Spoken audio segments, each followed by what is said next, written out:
আসসালামু আলাইকুম, প্রিয় ভাই বোনেরা। আশা করছি ভালো আছো। তোমাদের বাংলা মাস্টার ক্লাস বাংলা দ্বিতীয় পত্রের লেকচার 11 নিয়ে কথা বলবো। 11 টপিক কঠিন, কিন্তু বুঝবা খুব সহজে, কারণ আমি আছি তো। চলো, আমরা পড়বো হচ্ছে ধাতু, প্রকৃতি ও প্রত্যয়, জ্যোতিচিহ্ন। তোমাদের প্রকৃতি প্রত্যয় সিলেবাসে ছিল প্রত্যয়যুগের শব্দ গঠন এই নামে, কিন্তু শর্ট সিলেবাস এটা বাদ দিয়ে দেওয়া হয়েছে। তিনটা ছিল একসাথে, প্রত্যয়, সমাস আর উপসর্গ। ওখান থেকে প্রত্যয়টা বাদ দিয়ে দেওয়া হয়েছে। শর্ট সিলেবাসে সমাস আর উপসর্গটা আছে এখন তোমাদের। এখন অ্যাডমিশনে তো আর ভাই মাফ করা হয় না, ওখানে শর্ট সিলেবাস ফুল সিলেবাস বলে কোনো কথা নাই।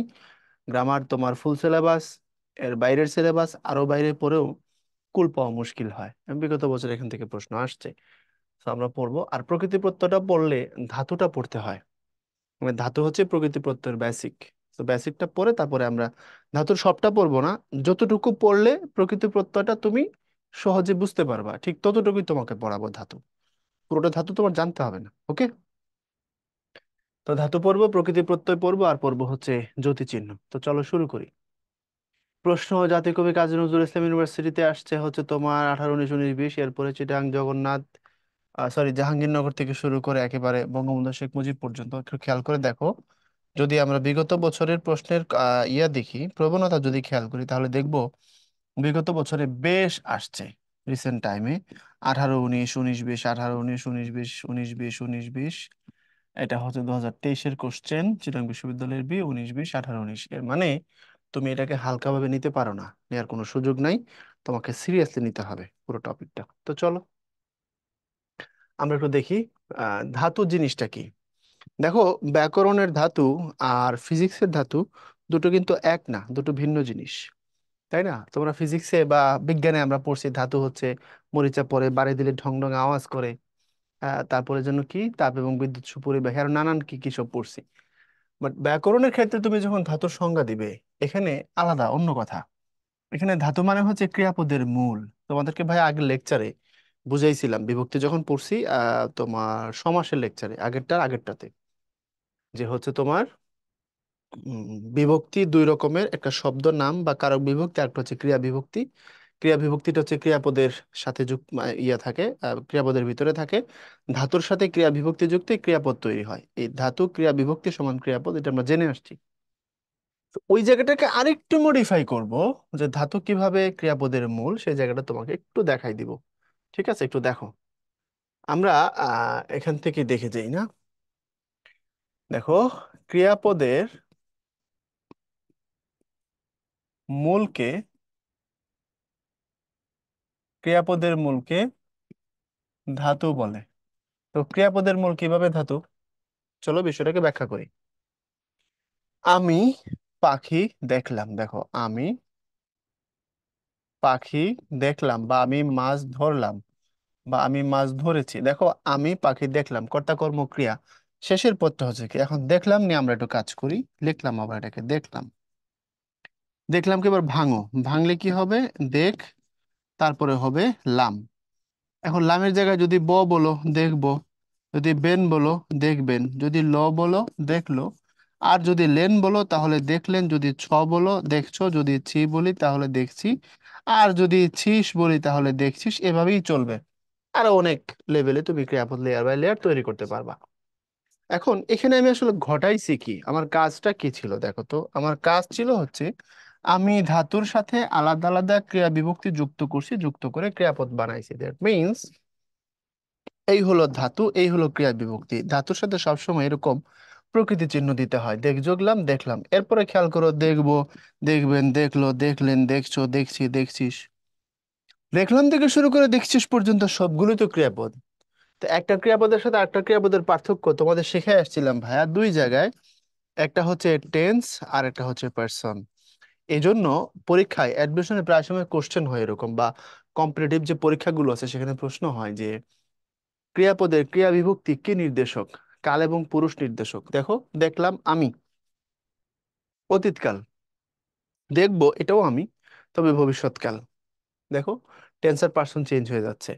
আচ্ছা, এখানে দেখলাম, দেখবো, পার্সন ঠিক আছে, টেন্সটা চেঞ্জ হয়ে গেছে, কিন্তু দেখবেন এবার ভবিষ্যৎকাল, পার্সন চেঞ্জ হয়ে গেছে, আপনি দেখবেন বা তিনি দেখবেন, দেখলো সে দেখলো অতীতকাল, দেখলেন তিনি দেখলেন অতীতকাল, দেখছো তুমি দেখছো ঘটমান বর্তমান কাল, তারপরে কি দেখছি আমি দেখছি ঘটমান বর্তমান কাল, দেখছিস তুই দেখছিস ঘটমান বর্তমান কাল। এভাবে টেন্স এবং পার্সন আলাদা হয়, তবে ক্রিয়াপদ তৈরি হয়। এই যে দেখো, দেখলাম থেকে শুরু করে দেখছিস, ক্রিয়া বিভক্তি গুলো আলাদা, কিন্তু এটা তো সেম। এটার নামই হচ্ছে ধাতু। এটার নামই হচ্ছে ধাতু। এটাই হচ্ছে ক্রিয়াপদটার মূল, যে পরিবর্তন হয় নাই, সবগুলো ক্রিয়াপদে অবিকৃত ভাবে এটা বিদ্যমান ছিল, এর নাম হলো গিয়ে ধাতু। কথা ক্লিয়ার? তো আমরা ধাতুর সংজ্ঞা আশা করি ক্লিয়ার হয়ে গেছি, এটা ধাতুর বেসিক ধারণা। এটা নিয়ে তোমাদের কোনো প্রবলেম হবার কথা না, অ্যাটলিস্ট এখন পর্যন্ত।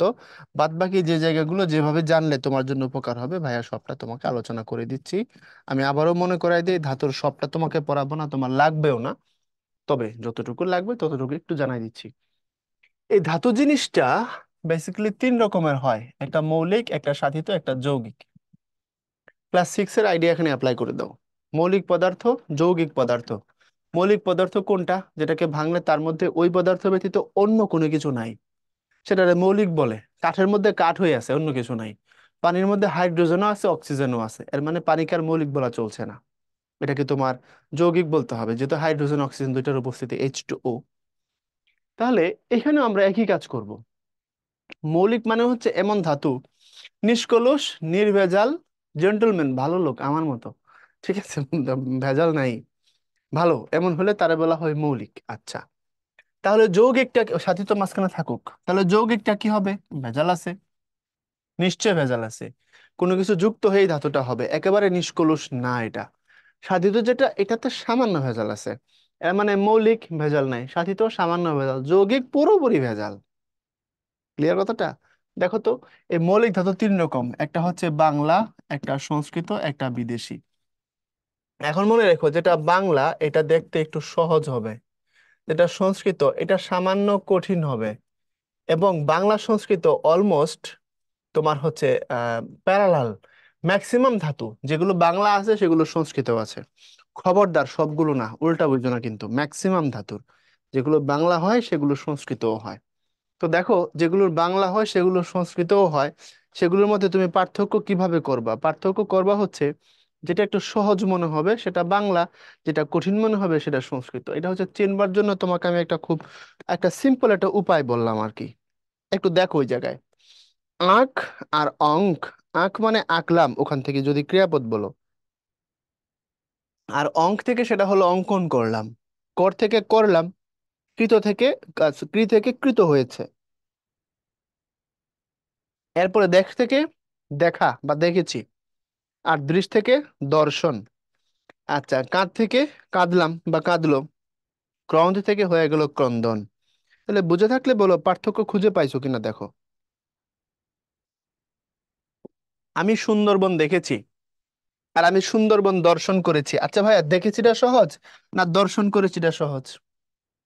দর্শন করেছি সহজ, দেখেছি সহজ। আচ্ছা, কাঁদলো, ক্রন্দন করলো, এটা কেমন কথা? আমি তোমাকে না পেয়ে কেঁদেছি, আর আমি তোমাকে না পেয়ে ক্রন্দন করেছি। ওরে বাবা, ক্রন্দন করেছি বলার দরকার আছে? তাহলে এটা সহজ, এটা কঠিন। করলাম, কৃত হলো, আঁকলাম, অঙ্কন করলাম, তাহলে এটা একটু সহজ, এটা একটু কঠিন, মোটামুটি প্যারালাল। এখন বিদেশিটা বাকি থাকলো। বিদেশিটা দেখতে কিছুটা বাংলার মতো, খেয়াল করে দেখো। সংস্কৃতটা দেখতে ক্যারাবেরা, অঙ্ক, ক্রি, রি, দেখো এখানে যুক্ত ব্যঞ্জন, এখানে রিকার, এখানে রিকার, এখানে যুক্ত ব্যঞ্জন। কিন্তু বাংলাগুলো যেরকম নিষ্পাপ সুন্দর, বিদেশিগুলো দেখো এরকম নিষ্পাপ সুন্দর। এখন তুমি বিদেশি ধাতু থেকে বাংলায় প্রচুর শব্দ নিয়ে আসা বা বিদেশি শব্দ তৈরি করে ব্যবহার করতেছো, কিন্তু তুমি চিনো না এটা আসলে কে, কার ঘরের সম্পত্তি, তুমি নিয়ে এসে ভোগ দখল করতেছো, তুমি জানো না। কিভাবে ভাইয়া? খুব সিম্পলি তোমাকে এটা বোঝাই দিচ্ছি। দেখো, খুব খেয়াল করবা, এই আট থেকে আমরা বলি না আট ষাট, আট ষাট বলি না, আট, আটানো, টাইট করা। খাট থেকে খাটুনি, এই খাট মানে ঘুমানোর খাট না, এত ঘুম খুঁজো না। চেচ থেকে চেঁচানো, চিৎকার করা, হইচই করা। জম থেকে জমে গিয়েছে, জমানো। তাহলে খুবই সিম্পল, বাংলাটা দেখতে যেমন অলমোস্ট সহজ, বিদেশিটা মাঝখানে বাকি থাকলো এটা। এটা তো এখন বুঝতেই পারো, সংস্কৃত তো সহজ জিনিস না, কি কার কি করার আছে, একটু কঠিন। এখন আসো সাধিত কি? আর যৌগিক কি? সাধিত ধাতু আবার তিন রকম: নাম ধাতু, প্রযোজক ধাতু, কর্মবাচ্যের ধাতু। এই প্রযোজক আর কর্মবাচ্যের ধাতুটা সেম, এই দুটোর মধ্যে কোনো পার্থক্য নাই, দেখতে কোনো পার্থক্য না, দুটাই কিরকম জিনিস। তাহলে নাম ধাতুটা বুঝলেই হয়ে যাবে, বাকিগুলোর দরকার নেই। এখন প্রশ্ন হচ্ছে সাধিত ধাতুটা আসলে কি জিনিস? সাধিত মানে বানানো। এটা গল্প বলি, শোনো। সাধিত মানে কিরকম বানানো, আমরা প্রশ্ন দেখবো, একটু দেখো। সাধিত মানে মনে রাখবা বানানো। তো সাধিত হওয়ার জন্য কি লাগে? সাধনা লাগে। তো আমি এরকম দেখেছি, দীর্ঘদিন যেহেতু আমি শিক্ষকতার সাথে আছি, মোটামুটি 13-14 বছর ঢাকার মধ্যে আসার পরে, আবার আমি যখন বাড়িতে ছিলাম ব্রাহ্মণবাড়িয়াতে আমার এলাকায়, সেখানেও আমি পড়াতাম একটা সময়। তো আমি দেখছি এটা, আমার ছাত্রীরা অনেক সময় দেখছি যে প্রেম করে রিক্সা দিয়ে ঘুরতেছে। তা আমি অনেক সময় বললাম, দেখ বাবা, তোরা যাই করিস না এখন আমার সামনে পড়িস না। একসময় বাধ্য হয়ে এটা বলতে হয়েছিল আর কি। তো আমি অনেক ছেলেপেলেকে দেখছি কোনো মেয়ের পিছন দিয়ে ঘুরে, ওই মেয়ে পাত্তা দেয় না। সপ্তাহ 10 দিন যাওয়ার পরে দেখি ওই মেয়ে রিক্সা দিয়ে ওর সাথে ঘুরতেছে। অসংখ্য দেখছি। মেয়েরা কেন জানি একটু বেশি সহজ সরল। তো একটু খেয়াল করে দেখো। তো আমি এটাকে এইভাবে ডিফাইন করছি ধাতুর ক্ষেত্রে আর কি, যে ওই ওই যে ছেলেটা মেয়েটার পিছনে ঘুরছে, এটা তার সাধনা। তারপরে ওই যে রিক্সা দিয়ে নিয়ে ফুচকা খেতে চলে গেছে, এটা হচ্ছে সাধিত। বোঝা গেছে কথা? এই যে পেছন পেছন ঘুরে রোদ্রে দাঁড়ায় থাকে স্কুলের গেটে, এমনি উকি দেয়, বৃষ্টিতে যে পেছন পেছন হাঁটে ছাতা নিয়ে, এই হলো সাধনা। তো সাধনা করে সে কি করছে? সাধিত করছে, মানে বানাইছে, ব্যাপারটাকে ঘটাইছে। অর্থাৎ মনে রাখবা, এই মৌলিক ধাতু তার সাথে যদি আ যুক্ত হয় তখন তাকে বলা হয় সাধিত ধাতু। এর মানে দেখো তো, মৌলিক ধাতু হলো কর, আর তার সাথে হলো আ, সমান সমান হলো করা। এখন প্রশ্ন হলো, করটা মৌলিক ধাতু কেন? এবার আসো প্রশ্নে। মৌলিক কেন? মনে রাখবা, মৌলিক মানে হচ্ছে ধাতুর সব থেকে ছোট রূপ, অনুপরমাণুর মতো। ওকে আর বিশ্লিষ্ট করা যায় না, আর ছোট করা যায় না, আর ভাঙা যায় না, ওর মধ্যে আর কিছু না যেটা তুমি বের করে নিয়ে আসবা। সব শেষ। যেহেতু সব শেষ, একেবারে ছোট রূপে নিয়ে আসছো, অনুপরমাণু বানায় ফেলছো, এই জন্য তার নাম হচ্ছে মৌলিক। মৌলিক মানে নির্ভেজাল, তার মধ্যে আর কিছু নাই। অর্থাৎ ধাতুর ওই রূপটা যাকে আর ছোট করা যায় না, আর ভাঙা যায় না, আর এখান থেকে কিছু বাদ দেওয়া যায় না। বুঝছো? এখন ওই মৌলিক ধাতুর সাথে তুমি যখন আ যুক্ত করবা, সমান সমান সাধিত ধাতু হবে। এখন ক্লিয়ার? এখন আসো, তাহলে সাধিত ধাতু মানে মূলত আ যুক্ত ধাতু। এর মানে করা, ধরা, মরা, লিখা, অলার সাধিতস। বুঝতে পেরেছো? এখন এই সাধিতটাকে ভাঙলে ওই যে দেখলাম নাম ধাতু, কর্মবাচ্যের ধাতু আর প্রযোজক ধাতু পাই, মানে সবগুলোই আযুক্ত ধাতু। এর মধ্যে নাম ধাতুটা বোঝা একটু বেশি জরুরি, কারণ পরীক্ষায় বেশি আসে। কেন দেখো, ঘুমাচ্ছেন, ঘুম থেকে তৈরি হয়েছে। আচ্ছা, একটু পিছনে আসি, সরি সামনে যাই। দেখো, একটা শব্দ বেত, একটা শব্দ ঘুম। আচ্ছা, বেত কথাটা বেতাচ্ছেন হয় না? দেখো তো, ঘুম কথাটা থেকে ঘুমাচ্ছেন হয় কিনা? কথা বলো, হয়? হয়। যদি তুমি এটাকে চলিত বাংলা থেকে সাধু বাংলা নিয়ে ব্যাখ্যা করো, তাহলে বেত, তার সাথে বেতা, বেতা যুগ, বেতা যুগ ছেন, বেতাচ্ছেন। আর বেতা যুগ ইতেছেন, বেতাইতেছেন। তো বেতাইতেছেন থেকে বেতাচ্ছেন। আচ্ছা, সহজে আসি। বেতাচ্ছেন, এটা নিঃসন্দেহে ক্রিয়াপদ। শিক্ষক ছাত্রকে বেতাচ্ছেন, মানে বেত দিয়ে পিটাচ্ছে। বাবা ঘুমাচ্ছেন, নিঃসন্দেহে এটাও ক্রিয়াপদ।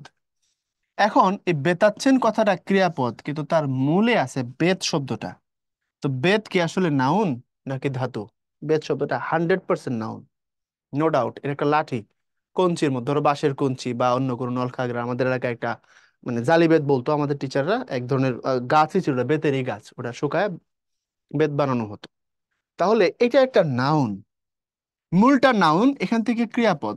ক্রিয়াপদ হওয়ার আগে ছোটটা ঘটনা ঘটছে, সেটা হচ্ছে এই বেত শব্দটার সাথে আসছে, আইসা আগে হইছে বেতা, এরপরে বেতা যোগ ইতেছেন, ধরো, তাহলে বেতাইতেছেন। বুঝছো? কিন্তু বেতা যোগ ইতেছেন, বেতাইতেছেন, এই বেতাইতেছেন হয়েছে বেতাচ্ছেন। সবসময় তো তুমি চলিত বাংলায় প্রপারলি ব্যাখ্যা করতে পারবা না। বাবা বাজার থেকে মাছ আনিয়াছেন, আনযোগিয়াছেন। এখন চলিত বাংলায় বলে এনেছেন, তো এনেছেন এর ধাতু কি? এন, এন কি ধাতু আছে? ধাতুটা তো আন। তুমি যখন চলিত বাংলায় এনেছেন বলবা, তারপরে তোমাকে ওই আনি আছেন ওটাই বলতে হবে, বলেই তোমাকে এনেছেন করতে হবে। এই জন্য সবসময় তুমি কি করতে পারবা না, চলিত বাংলার সবকিছু প্রপার ব্যাখ্যা বের করতে পারবে না, তোমাকে সাধু বাংলার সাহায্য নিতে হবে। এর জন্য চলিত ভাষাকে স্বয়ংসম্পূর্ণ ভাষা বলা হয় না। বুঝতে পারছো, এটা চোর ভাষা বলা হয়, নানান নানান নামে ডাকে এটাকে। তো এই হচ্ছে কথা। এখন দেখো তাহলে ক্রিয়াপদ, সহজ কথা, ক্রিয়াপদ বেতাচ্ছেন, তার মূলে হচ্ছে বেত, এটার নাম।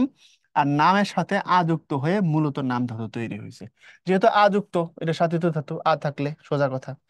ঠিক এখন দেখো ঘুম, ঘুমের সাথে তুমি ঘুম যোগ আ সমান সমান হচ্ছে ঘুমা, ঘুমা থেকে ঘুমাইতেছেন। কথা বুঝছো? তো দেখতে একেবারে মৌলিক ধাতুর রূপ, তার সাথে আযুক্ত করে সাধিত হয়। তো এবার একটু খেয়াল করো, তাহলে ঘুমা নাম ধাতু, সাধিতর অংশ, যেহেতু আযুক্ত আছে। ক্লিয়ার কথাটা? আচ্ছা। এখন প্রযোজক ধাতু, পর থেকে পড়া। ঠিক কর্মবাচক ধাতু ওইরকমই, পর থেকে পড়া, ধর থেকে ধরা। প্রযোজক ধাতু কর্মবাচক ধাতু সেম, এর দরকার নাই তোমার। নাম ধাতুটা কঠিন ছিল, বুঝাই দিলাম। এরপরে আসো, আমরা যৌগিক ধাতু নিয়ে কথা বলে, লেখাই আছে এখানে যৌগিক নিয়ে, কোনো ভয়ের কিছু নেই। যৌগিক ধাতুর দুইটা পার্ট, আমি এইখানে লিখি, তারপরে প্রশ্ন সলভ করবো, হ্যাঁ। যৌগিক ধাতু, এটা দুইটা পার্ট। এক, এটার মধ্যে বিশেষ্য থাকে, অথবা বিশেষণ থাকে, অথবা ধন্যাত্মক অব্যয় থাকে। এটা হচ্ছে একটা পার্ট থাকবেই, প্লাস এটা মৌলিক ধাতু থাকে। আমি বোঝার জন্য আগে ভাইঙ্গা লিখছি। তাহলে যৌগিক ধাতুর পার্ট কয়টা? যৌগিক ধাতুর পার্ট হচ্ছে দুইটা। এখান থেকে যে কোনো একটা থাকবে, আর একটা এরকম থাকবে। এখন এটাকে যদি তুমি একটু ভাইঙ্গা লেখো, তাহলে কথাটা হবে এরকম। যদি সমীকরণ আকারে আসো, তখন হবে যৌগিক ধাতু সমান সমান এই যে বিশেষ্য অথবা বিশেষণ অথবা ধনাত্মক অব্যয়, এটারই আরেক নাম হচ্ছে তোমার অনুকার অব্যয়। ধনাত্মক অব্যয় প্লাস মৌলিক ধাতু। তো এখন মৌলিক ধাতু নিলাম একটা কর, আর এখান থেকে তুমি বিশেষ্য বিশেষণ ধনাত্মক অব্যয় যে কোনো কিছু একটা নাও। ভয় নাও, লজ্জা নাও, ঘ্যান জ্ঞান নাও, প্যান প্যান নাও, যা খুশি কিছু একটা নাও, অসুবিধা নেই। যে আমি এখানে নিছি, যেমন লজ্জা কর, ভালো কর, ঝিমঝিম কর, যা কিছু কিছু একটা নাও তুমি। তাইলে নিলাম, এখানে প্রথমত একটা বিশেষণ নিলাম, নিলাম ভালো। তাহলে এখানে ভালো আর এখানে কর, তাহলে যৌগিক ধাতুটা কি হবে? হবে ভালো কর। এটা একটা যৌগিক ধাতু। আচ্ছা, একটা বিশেষ্য নিলাম, নিলাম হচ্ছে লজ্জা, আর এখান থেকে করটাই রাখলাম। তাইলে এখন কি হবে? এখন হবে হচ্ছে লজ্জা কর। এবার একটা ধনাত্মক অব্যয় বা অনুকার অব্যয় নিলাম, যেমন ধরো বললাম পেন পেন। মেয়েরা বিরক্ত করলে অনেক সময় ছেলেরা বলে, দেখো তো পেন পেন করো না তো। হাজবেন্ড অনেক সময় রেগে যায়, হাজবেন্ড অফিস থেকে আসছে, সে বিরক্ত কোনো কারণে, কোনো চাপে, অথবা সে খুব টায়ার্ড। আসার পরেই বউ ধরছে, জানো আজকে দেখলাম পাশের বাসার ভাবি এটা শাড়ি নিয়ে আসছে, বলছে 25,000 টাকা। আমার মনে হয় অত হবে না, 15 থেকে 16 হাজার হইতে পারে, তুমি আমারটা কিনে দেবে কিন্তু এই মাসে বেতন পাইলে। হাজবেন্ডের মনের অবস্থা জানে না, সে দাবি করে বসছে। তোর হাজবেন্ড এক সময় এসব শুধু, দেখো প্যান প্যান করো না তো। বিরক্তির অনুকার এটা। আচ্ছা, সবসময় মেয়েরা যে প্যান প্যান করে এমন না, পোলাপানও করে, সাবধান হও। তাহলে প্যান প্যান, এখান থেকে ধরো কটটাই রাখলাম। এখান থেকে তুমি যদি নাও পাখি বিশেষ্য, ওখানে বলবা পাখি ধর, তাহলে পাখি ধর হবে। বোঝা গেছে? বিভিন্ন ভাবে তুমি করতে পারো। তাহলে প্যান প্যান এখান থেকে নিলাম আবার, প্যান প্যান, তারপরে হলো গিয়া কর, এই হলো প্যান প্যান কর। তাহলে এগুলো যৌগিক ধাতু। তাহলে যৌগিক ধাতুর পার্ট কয়টা? চোখ বড় বড় করে দেখো, আজকে না বুঝলে আর বুঝবা না। যৌগিক ধাতুর পার্ট দুইটা, এখান থেকে যে কোনো একটা থাকবে, আর তার সাথে মৌলিক ধাতু থাকবে। হয় বিশেষ্য, নয় বিশেষণ, নয় ধনাত্মক অব্যয়। খবরদার, সবগুলো না, একটা থাকবে। হয় বিশেষ্য, নয় বিশেষণ, নয় ধনাত্মক অব্যয়, তার সাথে অবশ্যই একটা মৌলিক ধাতু থাকবে। তাহলে এই যে এখানে বিশেষণ নিয়ে করলাম ভালো কর, এখানে বিশেষ্য লজ্জা, এটা বিশেষ্য নিয়ে করলাম, তাহলে ভালো কি বিন, বিন নিয়ে করলাম, লজ্জা কি বিশেষ্য, পেন পেন করটা কি অনুকার অব্যয় বা ধনাত্মক অব্যয়, যেভাবেই বলো না কেন কোনো অসুবিধা নাই। তাহলে বুঝছো যৌগিক ধাতু জিনিসটা কি? ক্লিয়ার? এই জিনিসটা এখানে আমরা একটা ছকে সবকিছুকে একসাথে উপস্থাপন করার চেষ্টা করছি, আর কিছু না। ওকে। আর এখানে বলছি, এটা পরীক্ষায় আসে, মাং একটা বিদেশি ধাতু, এটা হিন্দি ভাষা থেকে আগত, তবে হের ধাতুটি কোন ভাষা থেকে আগত সেটা জানা যায় না, এই জন্য এটি অজ্ঞাত মূল। এই যে হিন্দিতে আছে, মে তোমারে লিয়ে কুছ মাঙ্গা, আমি তোমার জন্য কিছু কোনো না কিছু প্রার্থনা করেছি বা চাইছি। তাই না? এই মাঙা বা মাং এই কথাটা ওখান থেকে আসছে, একটু খেয়াল করো।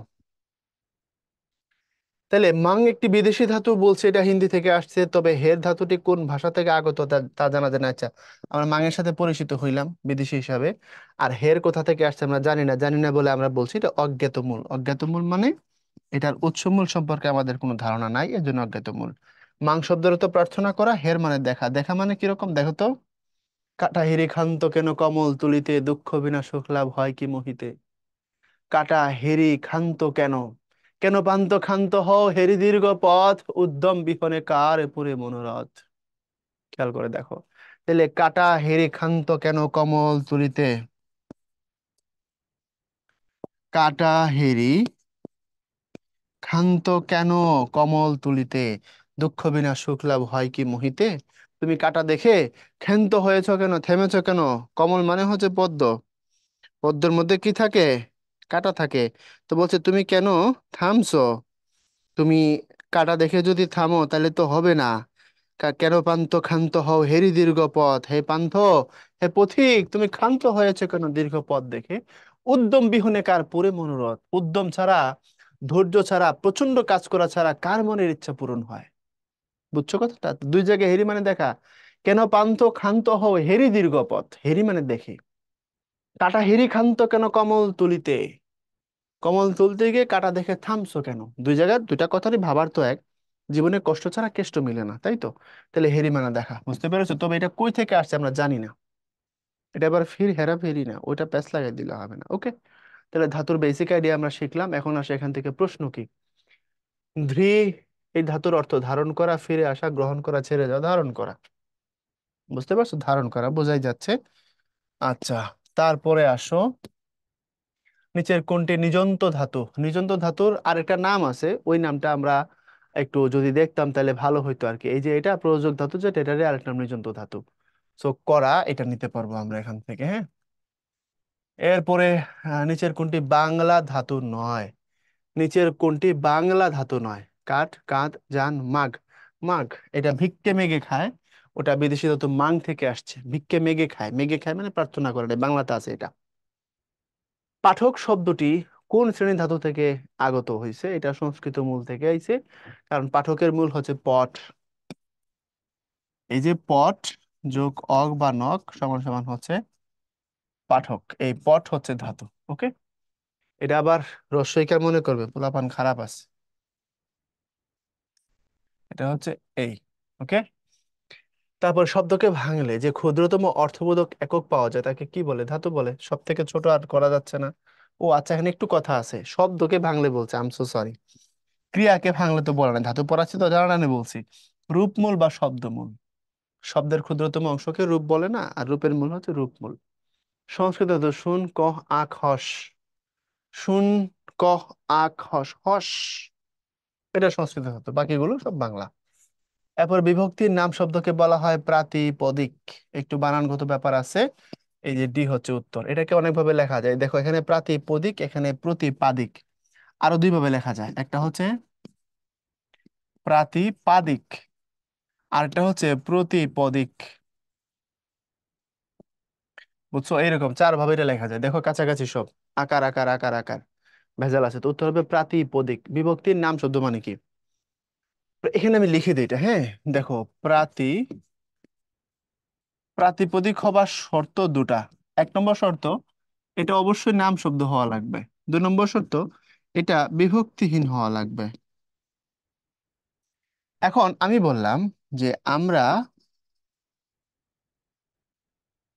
ঢাকায় থাকি, আবার বললাম ঢাকা একটি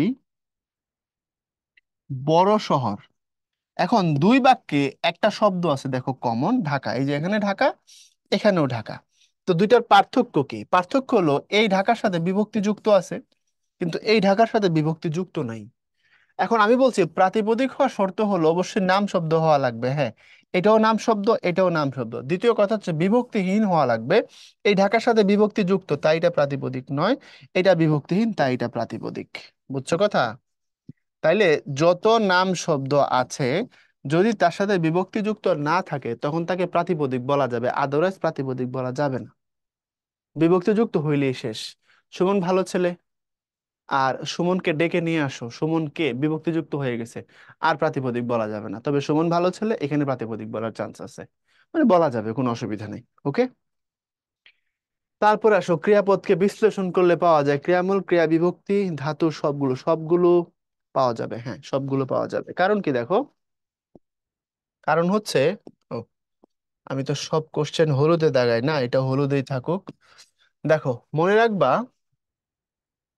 এই ক্রিয়াপদ সমান সমান হচ্ছে, আমরা একটু আগে শিখছি, ধাতু প্লাস ক্রিয়া বিভক্তি। তাহলে ক্রিয়াপদ যদি বলি দেখলাম, বা যদি বলি ধরলাম, বা ধরেছি, বা ধরলো, যাই বলি না কেন, এখন এটার প্রথমটার ধাতুটা কি, দেখ, ক্রিয়া বিভক্তিটা কি, লাম, এখানে প্রথমটা, দ্বিতীয়টার কি ধাতুটা কি, ধর, ক্রিয়া বিভক্তি কি, ল। তাহলে এখন বলছে যে ক্রিয়াপদকে যদি তুমি বিশ্লেষণ করো তুমি ক্রিয়ামূল পাবা, ইয়া, যেটা ধাতু তারই আরেক নাম ক্রিয়ামূল।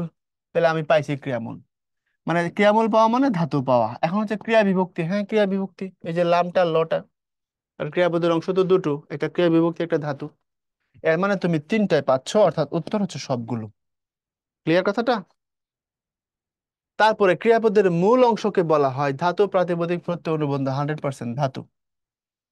এরপরে আসো, প্রকৃতি ও প্রত্যয়, বিশাল ভেজালের জিনিস। ধাতু ছোটখাটো জিনিস, ওটা বেসিক, এটা পড়লে ওইটা লাগে, ওখান থেকেই প্রশ্ন আসছে। আর এ তো তোমার পাগল বানায় ছাড়বে। দেখো, এখানে ঢাকা বিশ্ববিদ্যালয়ের এ থেকে শুরু করে বঙ্গবন্ধু শেখ মুজিব থেকে শুরু করে দেখো, কত জায়গায় আসছে প্রশ্ন, 21 22, এখানে 17 18, 19 20, 17 18, 21 22, 21 22, 22 23, 22 23, 19 20, 18 19, 19 20, 18 19, 19 20, 17 18, মানে পাগল হয়ে যাওয়ার মতো অবস্থা। প্রচুর প্রশ্ন দেখতেছো, মানে প্রকৃতি প্রত্যয়কে খুব পছন্দ করেন টিচাররা। এখন আসলে আমরা প্রকৃতি প্রত্যয় নিয়ে একটু কথা বলি, একটু বিস্তারিত জানবো এখান থেকে। প্রকৃতি কি, প্রত্যয় কি, ফাংশনটা কি, কেন কিভাবে প্রশ্ন আসে, ডিটেল আমরা একটু আইডিয়া নিয়ে আলোচনা করব। এখন কথা হচ্ছে প্রকৃতি কি, প্রত্যয় কি। চলো আমরা এগুলোর একটু সংজ্ঞা টঙ্গা গুলা জানি, তারপরে এগুলো নিয়ে একটু কথা বলি। প্রত্যয় তুমি ইংরেজি ব্যাকরণে পড়ছো, এটা হচ্ছে গিয়ে সাফিক্স। মানে সাফিক্স আর প্রেফিক্স, ইংলিশে যখন পড়ছো তখন দেখছো সাফিক্স কোথায় যুক্ত হয়, সাফিক্স শেষে যুক্ত হয়, আর প্রেফিক্স শুরুতে যুক্ত হয়। আচ্ছা, এখন তোমাদের অব্যয় যখন আমি পড়াইছিলাম, মনে করে দেখো, অব্যয় নিয়ে বলার সময় বলছিলাম অব্যয় অনেক রকমের হয়। অব্যয় বলতে তুমি উপসর্গকে বুঝতে পারো, অব্যয় মানে হচ্ছে তোমার প্রত্যয়, অব্যয় মানে তুমি যে যোজক গুলোকে যেভাবে পড়ো, যত রকমের যোজক তুমি পড়ো সবগুলোই অব্যয়।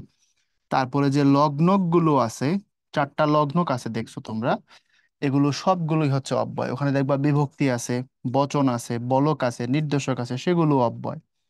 তো অব্যয় কথার অর্থ কি? অব্যয় মানে হচ্ছে যে পদের নিজস্ব কোনো অর্থ হয় না, অথবা যে পদের স্বাধীন কোনো অর্থ হয় না।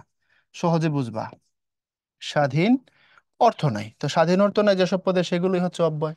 আমরা এজ ইউজুয়াল অব্যয় বলতে ছোটবেলা থেকে এবং ও আর অথবা অথচ এগুলো পড়ে আসছি, এগুলো অবশ্যই অব্যয়, অব্যয়ের একটা অংশের মধ্যে পড়ে। তবে এর বাইরে তুমি যদি অব্যয় বুঝতে চাও, তাহলে বিশাল একটা বডি আছে অব্যয়ের। এরপরে তোমার হচ্ছে এই যে অনুসর্গ, যেটা এরাও তো অব্যয়।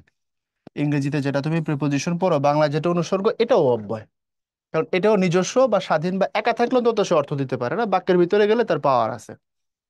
তাহলে বৃহত্তর অর্থে তুমি প্রত্যয় যেগুলো আছে এগুলোকে তুমি অব্যয় বলতে পারো। কারণ প্রত্যয় তো আসলে শব্দ না, প্রত্যয় হচ্ছে মূলত শব্দাংশ, এবং এগুলো সাধারণত যুক্ত হয় শেষে। এখন তুমি যদি উপসর্গের সাথে প্রত্যয়ের পার্থক্য করো, একটু খেয়াল করো, যদি তুমি উপসর্গ ভার্সেস প্রত্যয় যদি বুঝতে চাও খুব সংক্ষেপে, তাহলে দু একটা কথা একটু মনে রাখতে হবে। দেখো, উপসর্গ আগে, প্রত্যয় পরে, এটা একমাত্র পার্থক্য না। আরেকটু জিনিস জানো, উপসর্গ যা করে সব শব্দের সাথে করে, প্রত্যয় কেবল শব্দের সাথে করে না। এটা হচ্ছে প্রত্যয়ের সাথে উপসর্গের একটা বেসিক পার্থক্য, আমরা ওই পর্যন্ত যাই না। আমরা নর্মালি পড়ে বসে থাকি উপসর্গ শব্দের আগে যুক্ত হয়, প্রত্যয় পরে যুক্ত হয়, এটা হচ্ছে আমাদের স্বাভাবিক কনসেপ্ট। কিন্তু তুমি যদি প্রত্যয় নিয়ে আরেকটু পড়ো, তাহলে দেখবা প্রত্যয় শব্দ প্লাস ধাতু, এই দুইটার পরে যুক্ত হয়। এই হচ্ছে প্রত্যয়ের মূল কাহিনীটা। কিভাবে শব্দ এবং ধাতুর পরে যুক্ত হয় চলো একটু বুঝি। ধাতু মানে ক্রিয়ামূল, আমরা একটু আগে জেনে আসছি।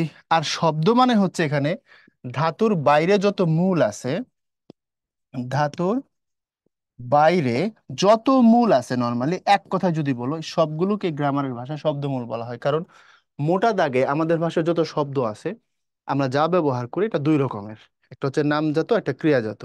তো ক্রিয়াজাত মানে হচ্ছে যেটা ধাতু বা এই যত জায়গা থেকে উঠে আসছে তৈরি হয়েছে এগুলো ক্রিয়াজাত, জাত মানে উৎপন্ন। আর নামজাত মানে এক কথায় বলতে গেলে যেগুলো ধাতু থেকে উৎপন্ন হয়নি, ব্যাস। তো প্রত্যয় যখন বসে, প্রত্যয় ধাতুর শেষেও বসে, প্রত্যয় শব্দমূল যেটা আছে তার শেষেও বসে, অর্থাৎ যেটা আমরা একটু আগে তোমাদের বলছিলাম প্রাতিপদিক, এই প্রাতিপদিকের পরেও বসে। এটুকু মাথায় রাখবা। এখন আসো এখান থেকে আমরা শুরু করি। প্রত্যয়, প্রকৃতি। চলো বিষয়টাকে একটু একটু ভাইয়া তোমাদের বলি। দেখো, এই প্রকৃতি শব্দের অর্থ হচ্ছে মূল। প্রকৃতি মানে হচ্ছে মূল। তো এই মূলটা, তুমি যখন মূল কনসেপ্টে যাবা, এই মূলটা দুই রকমের হবে। একটা হচ্ছে ক্রিয়ামূল, একটা হচ্ছে নামমূল। এখন যেটা তুমি ক্রিয়ামূল বলো ওটাকেই তুমি ধাতু বলো, যেটা ক্রিয়ামূল ওটাই ধাতু, কোনো পার্থক্য নাই। ওকে। আচ্ছা, যেটা তুমি নামমূল বলো এটাকে আরেকটা নামে তুমি ডাকতে পারো, সেটা হচ্ছে প্রাতিপদিক।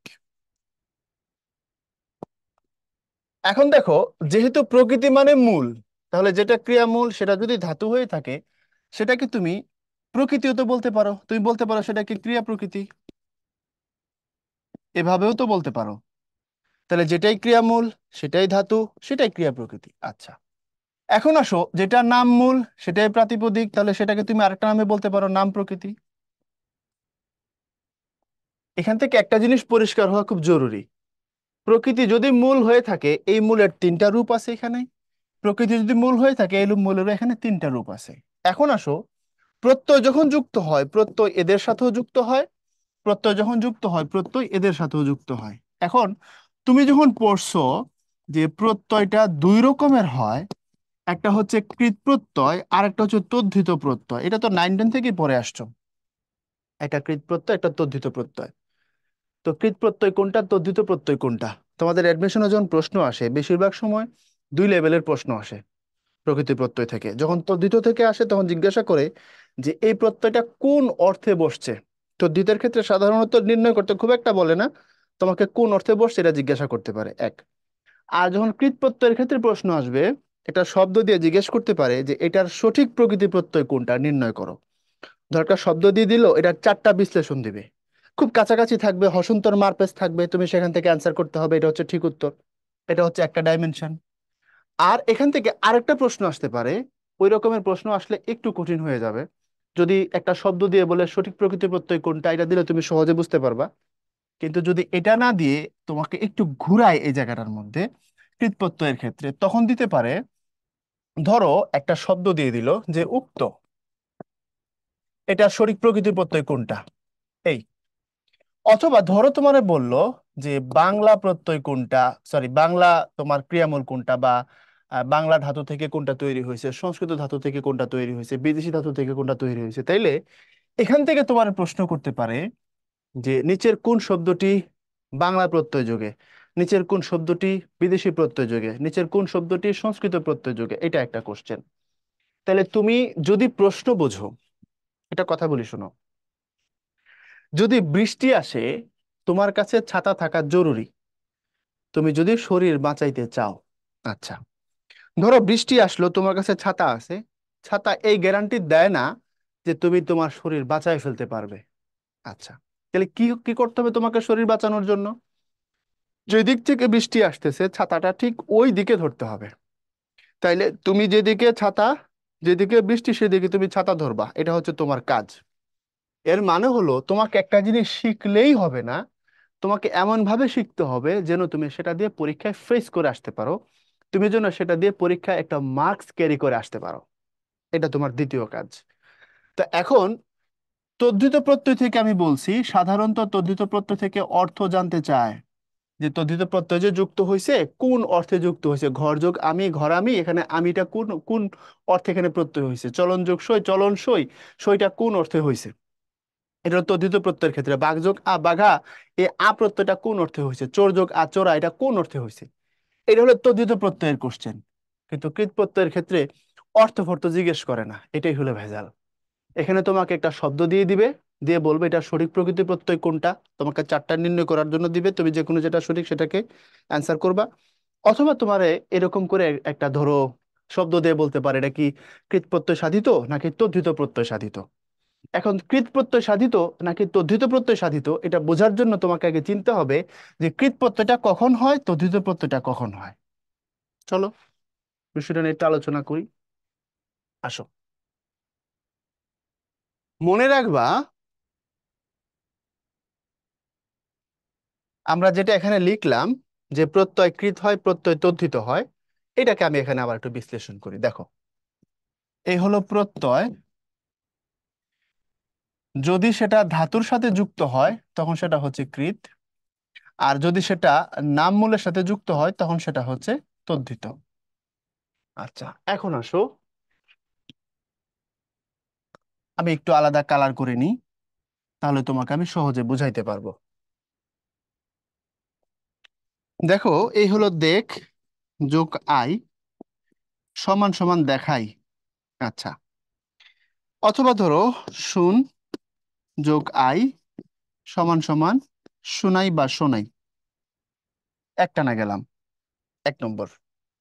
দ্বিতীয়ত ধরো আমি যদি এভাবেই ভাঙি আরেকটা শব্দকে, সেম হিয়ার, ধরো আমি এখানে এই দেখ হলো ধাতু দিয়ে, শুন হলো ধাতু দিয়ে, আমি যদি নাম দিয়ে করি, যেমন ধরো এখানে ধাতু না দিয়ে যদি বলি ঢাকা যোগ আই সমান সমান হলো ঢাকাই, সব আই দিয়ে দেখো। অথবা ধরো মিঠা যোগ আই সমান সমান হলো মিঠাই। তাহলে এখানে ঢাকা আর মিঠা, এখানে দেখ আর শুন, ধাতু কোনগুলা? ধাতু হলো দেখ আর শুন। তো দেখ আর শুন যদি ধাতু হয়ে থাকে, এলে খেয়াল করো এই দুইটা হলো গিয়ে ধাতু, আর এই দুইটা হলো গিয়ে প্রাতিপদিক, বা তুমি বলতে পারো শব্দমূল বা শব্দ প্রকৃতি। তাহলে এটাকে আমরা বললাম হচ্ছে নাম মূল বা শব্দমূল। এখন এখানেও আই, এখানেও আই, এখানেও আই, এখানেও আই, সবগুলো আয়ের পরিচয় কি এক হবে? কখনোই এক হবে না। এখানে আইটা ধাতুর সাথে বসছে, এখানেও আই ধাতুর সাথে বসছে। ধাতুর সাথে বসানোর কারণে এই দুইটা আয়ের পরিচয় হবে কৃত। আর এখানে দেখো, একবার ঢাকার সাথে একবার মিঠার সাথে, ঢাকাটাও ধাতু না মিঠাটাও ধাতু না, যেহেতু কোনোটাই ধাতু না সুতরাং এটা পরিচয় হবে হচ্ছে তদ্ধিত। কথা বুঝতে পারছো?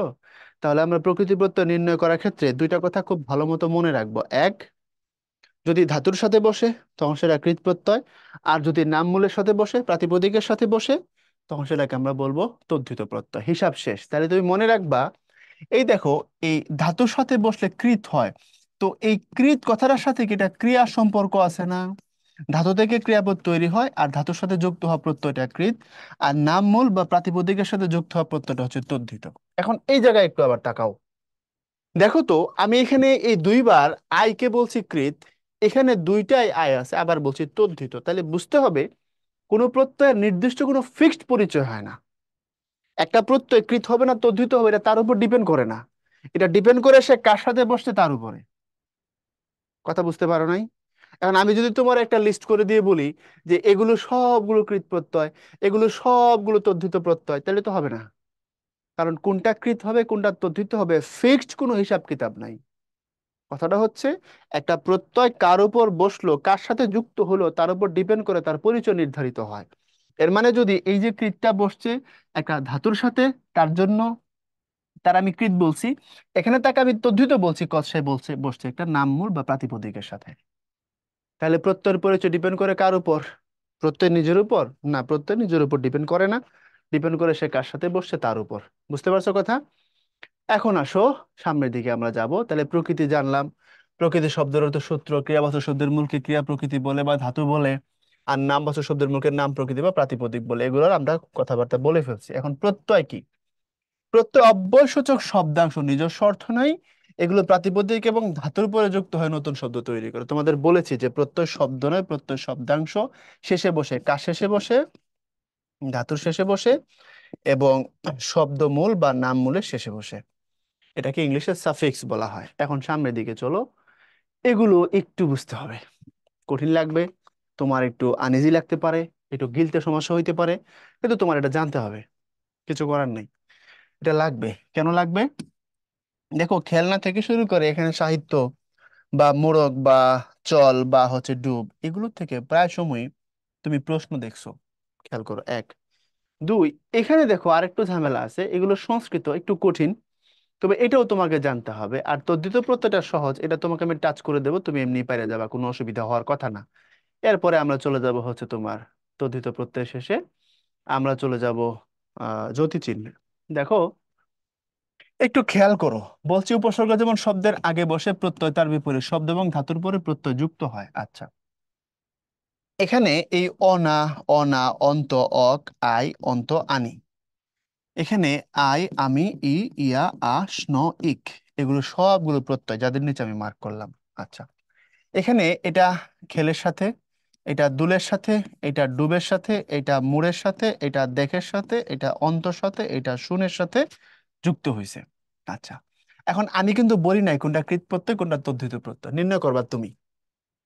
দেখো তো, খেল থেকে শুরু করে শুন পর্যন্ত সবগুলোই ধাতু, খেয়াল করে দেখো, অল আর ধাতুস। কেন? কারণ সবগুলোকে দিয়ে তুমি ক্রিয়াপদ বানাইতে পারবা। খেল থেকে খেলি, খেলবো, খেললাম, খেলছি, খেলছিলাম, সবগুলো ক্রিয়াপদ। দুল থেকে দুলি, দুলবো, দুললো, দুলাই, সবগুলো ক্রিয়াপদ। ডুব থেকে ডুবলো, ডুবলাম, মুড় থেকে মুড়লো, মুড়েছি, দেখ থেকে দেখি, দেখবো, দেখলাম, চল থেকে চলি, চলবো, চললাম, শুন থেকে শুনি, শুনবো, শুনলাম, সবগুলো ক্রিয়াপদ না? তো যেহেতু তুমি এই মূলগুলোকে ব্যবহার করে ক্রিয়াপদ তৈরি করতে পারতেছো, সো মূলগুলো ধাতু। আর ধাতুর সাথে এই অনা থেকে শুরু করে আনি পর্যন্ত যতগুলো যুক্ত হয়েছে সবগুলো প্রত্যয়, এবং সবগুলোর একটাই পরিচয়, সবগুলো হচ্ছে কৃত প্রত্যয়।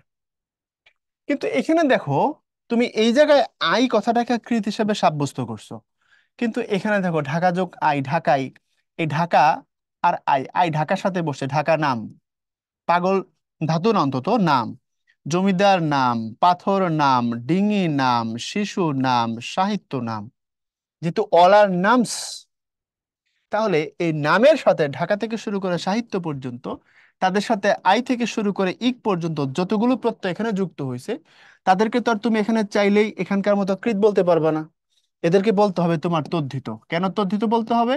কারণ যাদের সাথে যুক্ত হয়েছে এরা কেউ ধাতু না। যদি ধাতুর সাথে যুক্ত হয় তখন এটাকে কৃত বলার চান্স থাকে, যেহেতু নামের সাথে যুক্ত হয়েছে সেহেতু তোমাকে বলতে হবে তদ্ধিত। কথা কি বুঝাইতে পারছি? তাহলে আমরা এখানে এগুলা সমস্ত কিছুর পরিচয় তদ্ধিত প্রত্যয়, অর্থাৎ এই ঢাকায়, পাগলামি, জমিদারি, পাথরে, ডিঙা, শৈশব, সাহিত্যিক, সবগুলোই তদ্ধিত প্রত্যয় যোগে তৈরি হওয়া শব্দ। আর এখানে খেলনা থেকে শুরু করে শুনানি পর্যন্ত সবগুলো কৃত প্রত্যয় যোগে তৈরি হওয়া শব্দ। হিসাব শেষ? আশা করি বুঝেছো। এখন মনে রাখো, এই খেল থেকে শুন সবগুলোর সাথে একটা করে প্রকৃতি চিহ্ন হবে, এটাকে ধাতু চিহ্ন বলে। এই হচ্ছে তোমার এই এই চিহ্নটা তোমার দিয়ে রাখতে হবে, হ্যাঁ। কিন্তু এখানে এই চিহ্নটা হবে না, কারণ এটা কেবল ধাতুর সাথে বসে, এটাকে ধাতু চিহ্ন বলা হয়। বুঝছো? তাহলে আমি এখান থেকে তোমাকে শিখাই দিলাম কখন তুমি প্রত্যয়কে কৃত বলবা, কখন তুমি প্রত্যয়কে তদ্ধিত বলবা। প্রত্যয় কৃত হবে যদি ধাতুর সাথে হয়। এখানে আইকে কৃত বলার পরেও এখানে তুমি আইকে কৃত বলতে পারছো না, এখানে তদ্ধিত বলছো, কারণ এখানে ঢাকার সাথে আর এখানে আই হচ্ছে দেখের সাথে। হিসাব শেষ। আচ্ছা, এখন তুমি ধাতু কিনা কিভাবে বুঝবা, লিখে দিচ্ছি। মূলকে ব্যবহার করে যদি ক্রিয়াপদ বানানো যায় তবে সে মূল ধাতু। মূলকে ব্যবহার করে যদি ক্রিয়াপদ বানানো যায় তবে সে মূলটা কি? সে মূলটা হচ্ছে ধাতু। খুব খেয়াল করে শুনতে হবে, এগুলো মাথায় রাখতে হবে প্রতিটা বিষয়। এরপরে আসো সামনের দিকে যাই। নিম্নে বর্ণিত সংস্কৃত কৃৎপত্তর যেগুলো আছে সেগুলোর দিকে গুরুত্ব দেবে। গুরুত্ব দেবে মানে তুমি এগুলাকে সিরিয়াসলি নিবে। কেন সিরিয়াসলি নিবে? কারণ এগুলো হচ্ছে সংস্কৃত, এবং এগুলোর মধ্যে আরেকটা আছে, সেটা হলো শব্দের সাথে মূল বা ধাতুর বাহ্যিক সাদৃশ্য নেই। ম্যাক্সিমাম ক্ষেত্রে 19 বই থেকে এটা হুবহু নেওয়া, আগের বই থেকে 85 পেজ আমার যদি ভুল না হয়। ওখান থেকে নেওয়া। এখন যেহেতু সাদৃশ্য নাই সেহেতু সমস্যা হইতে পারে। দেখো এখানে কিন্তু তুমি বাহ্যিকভাবে সাদৃশ্য পাচ্ছ, মানে তুমি খেলনার মূলটা খেল বোঝা যাচ্ছে, শুনানির মূল শুন বোঝা যাচ্ছে, মূরক বা মোড়ক এটা কাবার আর কি, এটার মূলটা মুর বোঝা যাচ্ছে। কিন্তু এখানে এটা বোঝার একটু উপায় নাই, এই জন্য এই যে রিলেশনটা তোমার আমার তৈরি করে দেয়া লাগবে। দেখো সিক্ত তার মূলটা সিচ। কিভাবে সিচ? সিচ থেকে সেচ, সেচন করা, জল দিয়ে ভিজাই দেওয়া। গুণ বৃদ্ধির নিয়ম অনুযায়ী রস্বই কারটা একারে রূপান্তরিত হতে পারে। যেমন এই হচ্ছে কিন যোগ আ সমান সমান কিনা না হয়ে কেনা হয়। এই কিন হলো গিয়া ধাতু, আ হলো প্রত্যয়, কেনা হলো তার থেকে তৈরি হওয়া শব্দ। তো কিনে এখানে ছিল রস্যই, এখানে হয়ে গেছে এই গুণের নিয়ম। ওই নিয়ম না জানলেও তোমার চলবে, বাট তুমি তো এটা জানো, প্র্যাকটিক্যাল আমার ভাষার মধ্যে আছে এটা, তাই না? তো এই সেচ থেকে সেচ হয়, সেচ দিয়ে ভেজানো হয়। সিক্ত মানে ভিজে গেছে এমন। চুর মানে গুঁড়া গুঁড়া হয়ে যাওয়া, চুরমার হয়ে যাওয়া, সেখান থেকে চূর্ণ, একদম চূর্ণ বিচূর্ণ হয়ে গেছে এমন।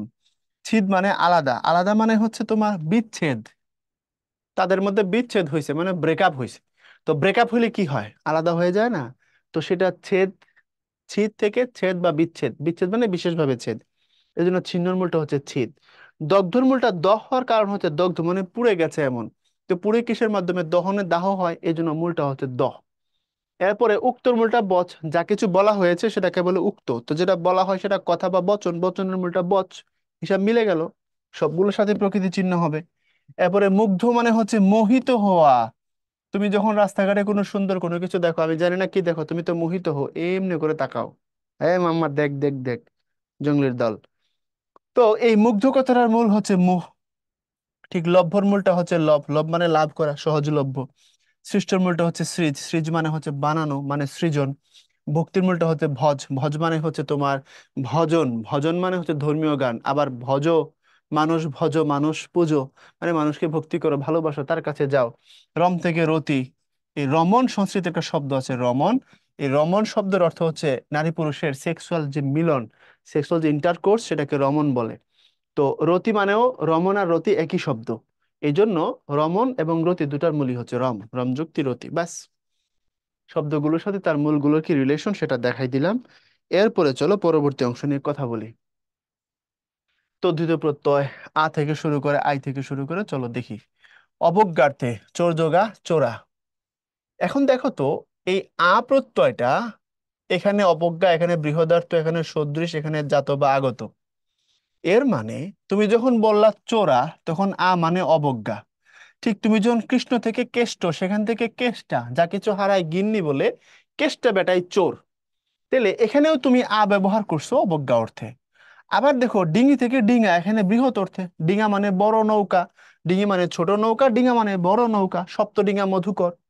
আবার এখানে দেখো বাঘ থেকে বাঘা, ওর গায়ে বাঘের মতো শক্তি আছে বাঘা, সেই অর্থে এটা সদৃশ দেখতে কি রকম।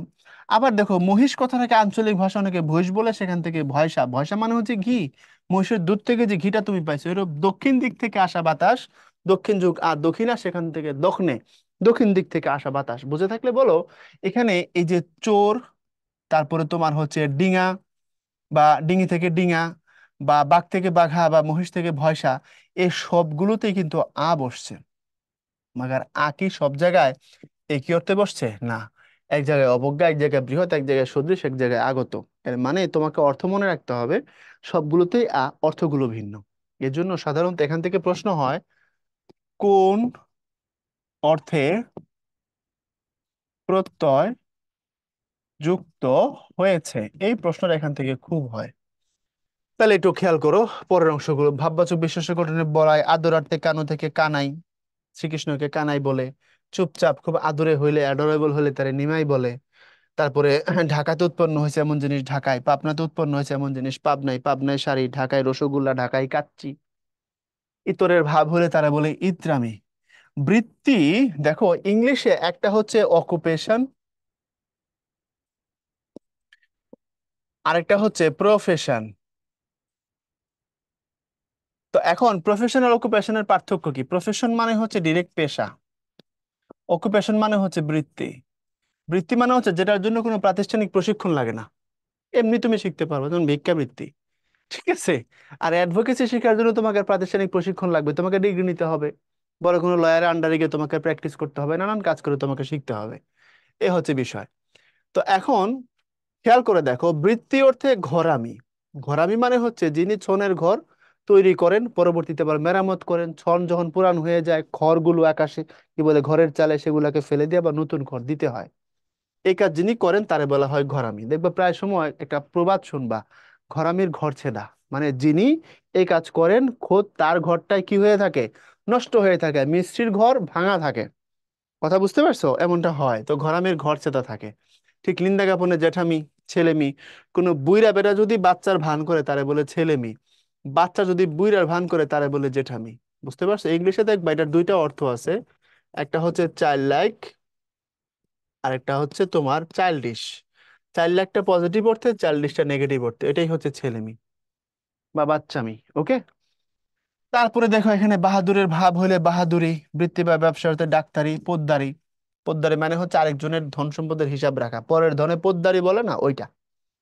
এরপরে বাকিগুলো আশা করি সমস্যা হওয়ার কথা না। জমিদারের দোকানে যা ধরতে ভাগলপুর মাদ্রাজি, পারবা?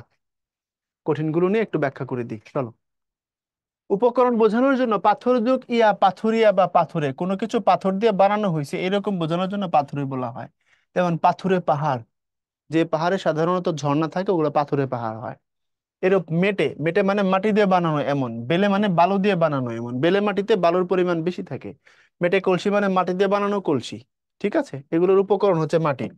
ঠিক উপজীবিকা মানে সবসময় তুমি এই কাজটা করো না, বছরে 3 মাস বা 6 মাস করো, এরকম।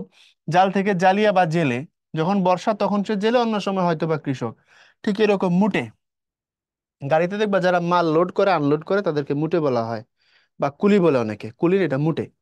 অনেক মানুষ আছে উন্নত বিশ্বে এমনটা হয়, অফিস থেকে বের হয়ে রাস্তায় 1 ঘন্টা মাল লোড আনলোড করে, সেখান থেকে ধরো $20 পায়, সে বাসায় চলে আসে। উপজীবিকা, জীবিকার পাশাপাশি জীবিকা, অনেকটা পার্ট টাইম বলতে পারো আর কি, ওই অর্থে। এরপরে রোগগ্রস্ত অর্থে হচ্ছে তোমার জড়ো। জড়ো মানে সবসময় রোগ থাকে এরকম। বেতো, বেতো মানে বাত রোগ আছে না, পাটা সবসময় বাতের কারণে মোটা হয়ে থাকে, এমন হলে তারা বেতো বলে। ঠিক জাত অর্থে ধান থেকে ধেনু, তুমি ধান থেকে পাইছো এমন কোন জিনিস যেটা, সেটাকে বলা হয় ধেনু। এরপরে উপজীবিকা অর্থে মাছুয়া মেছু, জেলে অর্থে বুঝবা বিশেষণ করে দাতাল, দাতাল মানে দেতু, দেখতে এরকম অনেকটা তোমার বড় বড় দাঁত, তেলা মানে অনেক তেল মিশ্রিত। এরপরে লাজুক, মিশুক, মিথ্যুক, বুঝতে পারবা, সমস্যা নেই। তারপরে হচ্ছে দাতাল, শাসাল, লেঠেল, লেঠেল মানে লাঠিয়াল, যে যুদ্ধ করে। শাসাল মানে ভিতরে শ্বাস আছে, আঁশ আছে এমন। দুধেল মানে গাভীর দুধ দেয় এমন। শীদেল মানে হচ্ছে যে শীত কেটে চুরি করে। গেজেল মানে হচ্ছে যে গাঁজায় নেশা করে। এরপরে উড়িয়া, হাটুরিয়া, হাড়জুকুরিয়া, হাটুরিয়া, প্রতি হাটবারে যে বাজারে যায় তারা হাটুরিয়া বলে।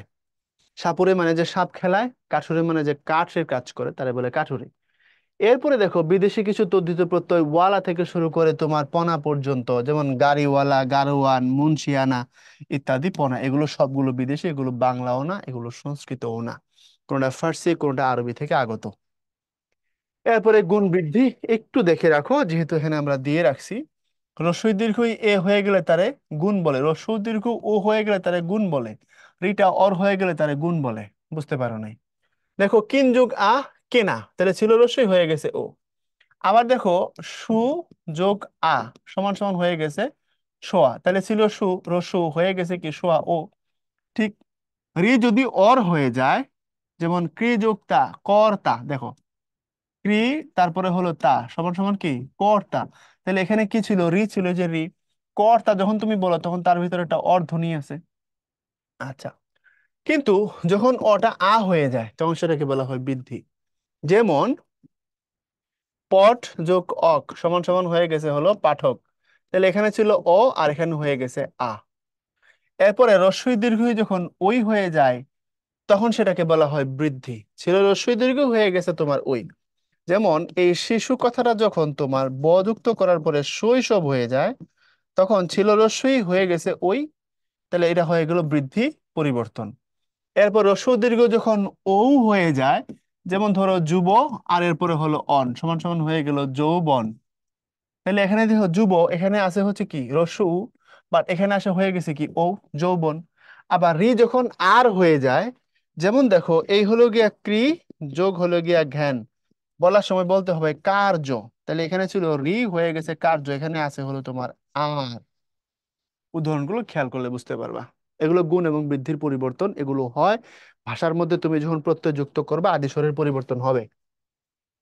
তো আদি স্বরের পরিবর্তনগুলো গুণ এবং বৃদ্ধি দুইভাবে ঘটে থাকে, তোমাদের দেখাই দিলাম যাতে বিশ্বাস হয়। পরে মনে করবা যে এটা মনে হয় নাই, কেমনে জানি হয়েছে, আন্দাজি। আন্দাজি হয় না, সিস্টেমে হয়েছে। এখন আসো, গুরু সাথে স্ন দিলে গৌরব, লঘু সাথে স্ন দিলে লাঘব, শিশু সাথে স্ন দিলে শৈশব, বধূ সাথে স্ন দিলে মাধব, মনু সাথে স্ন দিলে মানব। এগুলো কেন হয়, কিভাবে হয়? মনুর সন্তানই মানব। মনুর সন্তান মানব, হিন্দু ধর্ম অনুযায়ী আদি পিতার নাম মনু, তার সন্তানরা মানব বা মানুষ। এই অর্থে আমরা যেমন আদমের সন্তানকে আদমি বলি, ওরকম আর কি। ঠিক আছে। তারপরে দুটি শব্দের দ্বারা গঠিত সমাসবদ্ধ শব্দের উপর উপসর্গ শব্দের সঙ্গে তদ্বিপর্যুক্ত উপসর্গ বা শব্দ দুটির মধ্যে মূল স্বরের বৃদ্ধি হয়, যেমন পরলোক থেকে পারলৌকিক। তুমি কি অর্থ বুঝলে গুলো হয় হয়ে যাবে। পরলোক মানে হচ্ছে ইহকাল, পরকাল, পরলোক পরকালের সাথে যেগুলো সম্পর্কিত সেগুলোকে পারলৌকিক বলে। এরপরে হচ্ছে এখানে পঞ্চভূতের সাথে পঞ্চভৌতিক। ক্ষিতি, অপ, তেজ, মরুদ্যম। ক্ষিতি, অপ, তেজ, মরুদ্যম। ক্ষিতি মানে মাটি, অপ মানে জল, তা তেজ মানে আগুন, মরুদ মানে বাতাস, বোম মানে শূন্য। এগুলো সবগুলো মিলাই হলো পাঞ্চভৌতিক। সর্বভূমিষ্ণ সমান সমান হচ্ছে সার্বভৌম। ওকে। এরপরে আসো বিশেষ্য গঠনে। নীল যোগীমন, নীলিমা, মহৎযোগীমন, মহিমা। পারবা? আর কোন জায়গাটা আছে কঠিন যেগুলো তুমি বুঝবে না? আর কিছু তো কঠিন নাই যেগুলো তোমাকে আমার বলতে হবে। শব্দগুলোর অর্থ বুঝতে পারবা, অর্থগুলো তুমি মনে রাখো, আর কোনটা কোন অর্থে, অর্থটার অর্থ কি সেটা আমি তোমার বুঝাই দিলাম। অতিশায়নে, হ্যাঁ, অতিশায়ন মানে হচ্ছে ডিগ্রি। ইংলিশে যেটাকে ডিগ্রি বলে, বাংলায় সেটা অতিশায়ন। যেমন লঘিষ্ঠ, গরিষ্ঠ। বাংলায় আমরা বলি না বৃহৎ, বৃহত্তর, বৃহত্তম, ক্ষুদ্র, ক্ষুদ্রতর, ক্ষুদ্রতম, small, smaller, smallest, big, bigger, biggest, ওগুলো। এরপরে বতুপ, মতুপ প্রত্যয়। বতুপ মতুপ হচ্ছে গুণবান, গুণযোগ বতুপ। তো একটু এখানে দেখো, এই বান মানে বতুপ, মান মানে মতুপ, এভাবে পড়বা। তাহলে শ্রীমান, শ্রীমতী, শ্রীযোগ মান। শ্রীমান না, তাহলে শ্রীযোগ মতুপ শ্রীমান, ওই আর কি, আর কিছু না। এর মানে দেখো বুদ্ধিযোগ মতুপ বুদ্ধিমান, এই যে শ্রীযোগ মতুপ শ্রীমান আছে। ওকে। এরপরে বি প্রত্যয় দরকার নাই, অর্থ পারবা। তারপরে আসো, পরের অংশ নিয়ে কথা বলি। অপত্য অর্থে মনোযোগ উষ্ণ মানব, যদুযোগ উষ্ণ যাদব। অপত্য মানে হচ্ছে শিশু, মনুর শিশু হচ্ছে মানব, যদুর শিশু হচ্ছে যাদব। অপত্য মানে শিশু বা সন্তান। শিবের উপাসককে শৈব বলে, জিনের উপাসককে জৈন বলে। এই জিন মানে জিন পড়ি না, বানানগুলো খেয়াল করো, এটা জৈন ধর্মের জিন। এরপরে শক্তির উপাসক শাক্ত, বুদ্ধের উপাসক বৌদ্ধ, বিষ্ণুর উপাসক বৈষ্ণব। ক্লিয়ার? এরপরে এগুলোর ব্যাখ্যা দিয়েছি, সম্পর্ক বোঝাতে বলেছি, এগুলো দরকার নেই, পারবা।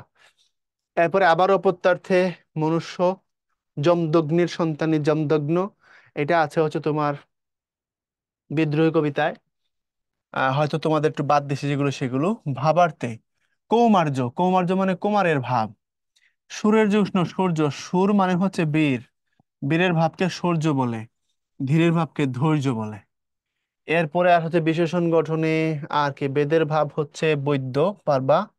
দরকার নাই, পর্বতের সাথে সম্পর্কিত হলে তারা পার্বত্য বলে। এরপরে আবার অপত্য অর্থে তোমার হচ্ছে রাবণ যোগিনী, রাবণী, রাবণী মানে হচ্ছে তোমার মেঘনাদ, মেঘনাদের আরেক নাম হচ্ছে রাবণী, রাবণের পুত্র। তারপরে দশরথ দাশরথী, দশরথের পুত্র হচ্ছে দাশরথী। মানে দাশরথী দ্বারা, আমার যদি ভুল না হয়, হিন্দু ধর্ম যে রামকে বোঝানো হয়, রাজা রাজা দশরথেরই পুত্র ছিলেন হচ্ছে Ram. I might be wrong, তবে এটাই হওয়ার কথা। এরপরে হচ্ছে চলো, চলন সই শব্দের সই কি প্রত্যয়, বা এটা কোন অর্থে ব্যবহার করা হয় সেগুলো নিয়ে চলো আমরা একটু কথাবার্তা বলি। একটু প্রশ্নগুলোর দিকে তাকাও, এখানে খুব বেশি সময় লাগার কথা না, আমরা আগাই। বাংলা, সংস্কৃত, সংস্কৃত বাংলা, বিদেশি তদ্ধিত প্রত্যয়, চলনযোগ সই, চলন সই। তারপরে দেখো কোনটি সঠিক প্রকৃতি প্রত্যয়।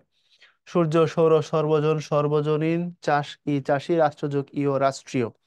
সূর্য, তার সাথে অযুক্ত হলে সৌর হয়, এটা। তারপরে নাগরিক শব্দটির সঠিক প্রকৃতি প্রত্যয় কোনটি? নাগর তো কখনোই হবে না, নগর হবে। এখন স্নিক হবে না ইক হবে, এ হচ্ছে কথা। আচ্ছা, একটু খেয়াল করে দেখো। আচ্ছা আচ্ছা, এক মিনিট। নগরের যিনি অধিবাসী তিনি হচ্ছেন নাগরিক।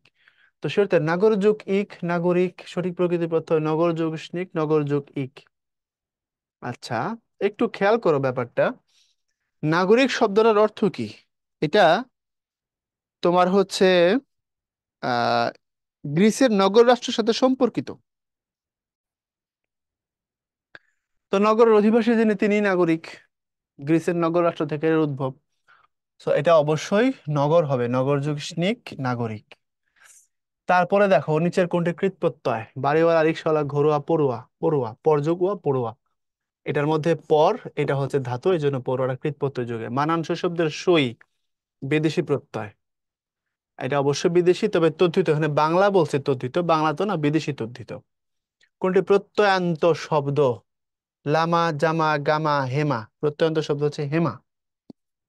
এরপরে বাংলা ভাষায় ত যে ধরনের ব্যাকরণিক উপাদান, উপসর্গ, ফলা, প্রত্যয়, বিশেষণ। 100% চোখ বন্ধ করে প্রত্যয়। উপসর্গের মধ্যে নাই, ফলার মধ্যে নাই, বিশেষণ হিসাবেও না। তাণ্ডব শব্দটি কি দিয়ে গঠিত? তাণ্ডব প্রত্যয় দিয়ে গঠিত, অবশ্যই প্রত্যয় দিয়ে গঠিত। সমাস, উপসর্গ, সন্ধি এর মধ্যে নাই। নোনতা শব্দটির তা ব্যবহৃত হয়েছে নির্দিষ্ট সদৃশ ঈষৎ যুক্ত, ঈষৎ অর্থে, মানে কিছুটা নুনের প্রভাব আছে, লবণের প্রভাব আছে, এমন হলে তারা নোনতা বলে। রক্ত শব্দের প্রকৃতি ও প্রত্যয় কোনটা? রক্ত শব্দের প্রকৃতি প্রত্যয় হচ্ছে রুজ, রঞ্জ। কোনটা নিবা? রক্ত আসে রঞ্জ থেকে। এরপরে ক্ষুদ্রার্থে ইকা আসছে কোথায়? মালিকা, ছোট মালাকে মালিকা বলে। ব্যবসাদার শব্দের দ্বার অবশ্যই বিদেশি তদ্ধিত, বাংলা তদ্ধিত না, বিদেশি তদ্ধিত, এবং এটা ফার্সি ভাষা থেকে আসছে। আবির্ভাব শব্দটি গঠিত হয়েছে কিভাবে? চোখ বন্ধ করে বলা যাবে, এটা প্রত্যয় দ্বারা গঠিত হয়েছে, আবির্ভাব। এরপরে হচ্ছে মনোজুষ্ণ আর মূল ভাব কোনটি? মানব। মনুর সন্তান মানব। আমরা আদি পিতাকে আদম বলি, হিন্দুরা মনু বলে। কৃৎপ্রত্যয় যুগে গঠিত শব্দ নয় কোনটি? নাচক, কেষ্টা, স্থান, শুনানি। কৃৎপ্রত্যয় যুগে না, অর্থাৎ এর মধ্যে ধাতু নাই। তাহলে কৃষ্ণ, এই মূলত কথাটা হচ্ছে কৃষ্ণ, কৃষ্ণ থেকে কেষ্ট, সেখান থেকে কেষ্টা। ওকে। প্রাতিপদিকের যথার্থ প্রতিশব্দ নিচের কোনটি? নাম প্রকৃতি। নাম মূল বা নাম প্রকৃতি। প্রতিযোগিতা শব্দটিতে প্রত্যয় রয়েছে একটি, দুটি, তিনটি, একটিও না। প্রতিযোগিতা, তার মধ্যে তা যেটা, এটা হচ্ছে প্রত্যয়, এর মানে একটা আছে এর মধ্যে। যোদ্ধা শব্দের প্রকৃতির মধ্যে যোধ, যুধ, যোধ, যুধ, যোধ যোক্তা, এটা হওয়ার কথা। বিতে অ্যান্সারটা ঠিক আছে, যুধ যোক্তা, যোদ্ধা, যুদ্ধ, যুদ্ধ থেকে আসছে। নিচের কোন শব্দটি প্রত্যয় সাধিত? খণ্ডিত। খণ্ডন যোগ ইত, খণ্ডিত, ইতটা হচ্ছে এখানে প্রত্যয়। তারপরে যোগ শব্দের যোগের সঠিক প্রত্যয় কোনটি? যুজ, যুজ, যুজ, আচ্ছা, যোগ মানে তো যুক্ত করা, এর মানে যুজ থেকে ঘয়, এটা উপরে হসন্ত নাই, তাই এটা নেওয়া যাচ্ছে না। এরপরে ঠিক জোর কোনটি? রাখাল, ঢাকাই, চলন্ত, জেলে, নিস্তব্ধ, নিভস্ত, পাঠক, তারপরে নায়ক, পাবনাই। সঠিক জোড়া চাইছে, একটা রাখাল, একটা ঢাকাই। রাখ যোগ আল, রাখাল, ঢাকা যোগ আই, ঢাকাই, চলন্ত, জেলে। দেখো, চলন্ত, চলন্তর ধাতুটা তো চল, জেলের ধাতুটা হচ্ছে, মূল হচ্ছে জাল। তো একটা কৃৎপ্রত্যয়, এটা তদ্ধিত প্রত্যয়। আচ্ছা, রেখা যোগ আল, রাখাল, ঢাকা যোগ আই, ঢাকাই। তাইলে নিভস্ত, পাঠক, দেখো এগুলোতে ঝামেলা হচ্ছে। নায়ক কৃৎপ্রত্যয়, পাবনাই তদ্ধিত প্রত্যয়। নিভস্ত, পাঠক, পাঠক কৃৎপ্রত্যয়, তদ্ধিত প্রত্যয়, তাহলে এইটা মিলতেছে কেবল। ঢাকাই আর হচ্ছে রাখাল, দুটি তদ্ধিত প্রত্যয় যুগে। রাখা যোগ আল, রাখাল, ঢাকা যোগ আই, ঢাকাই।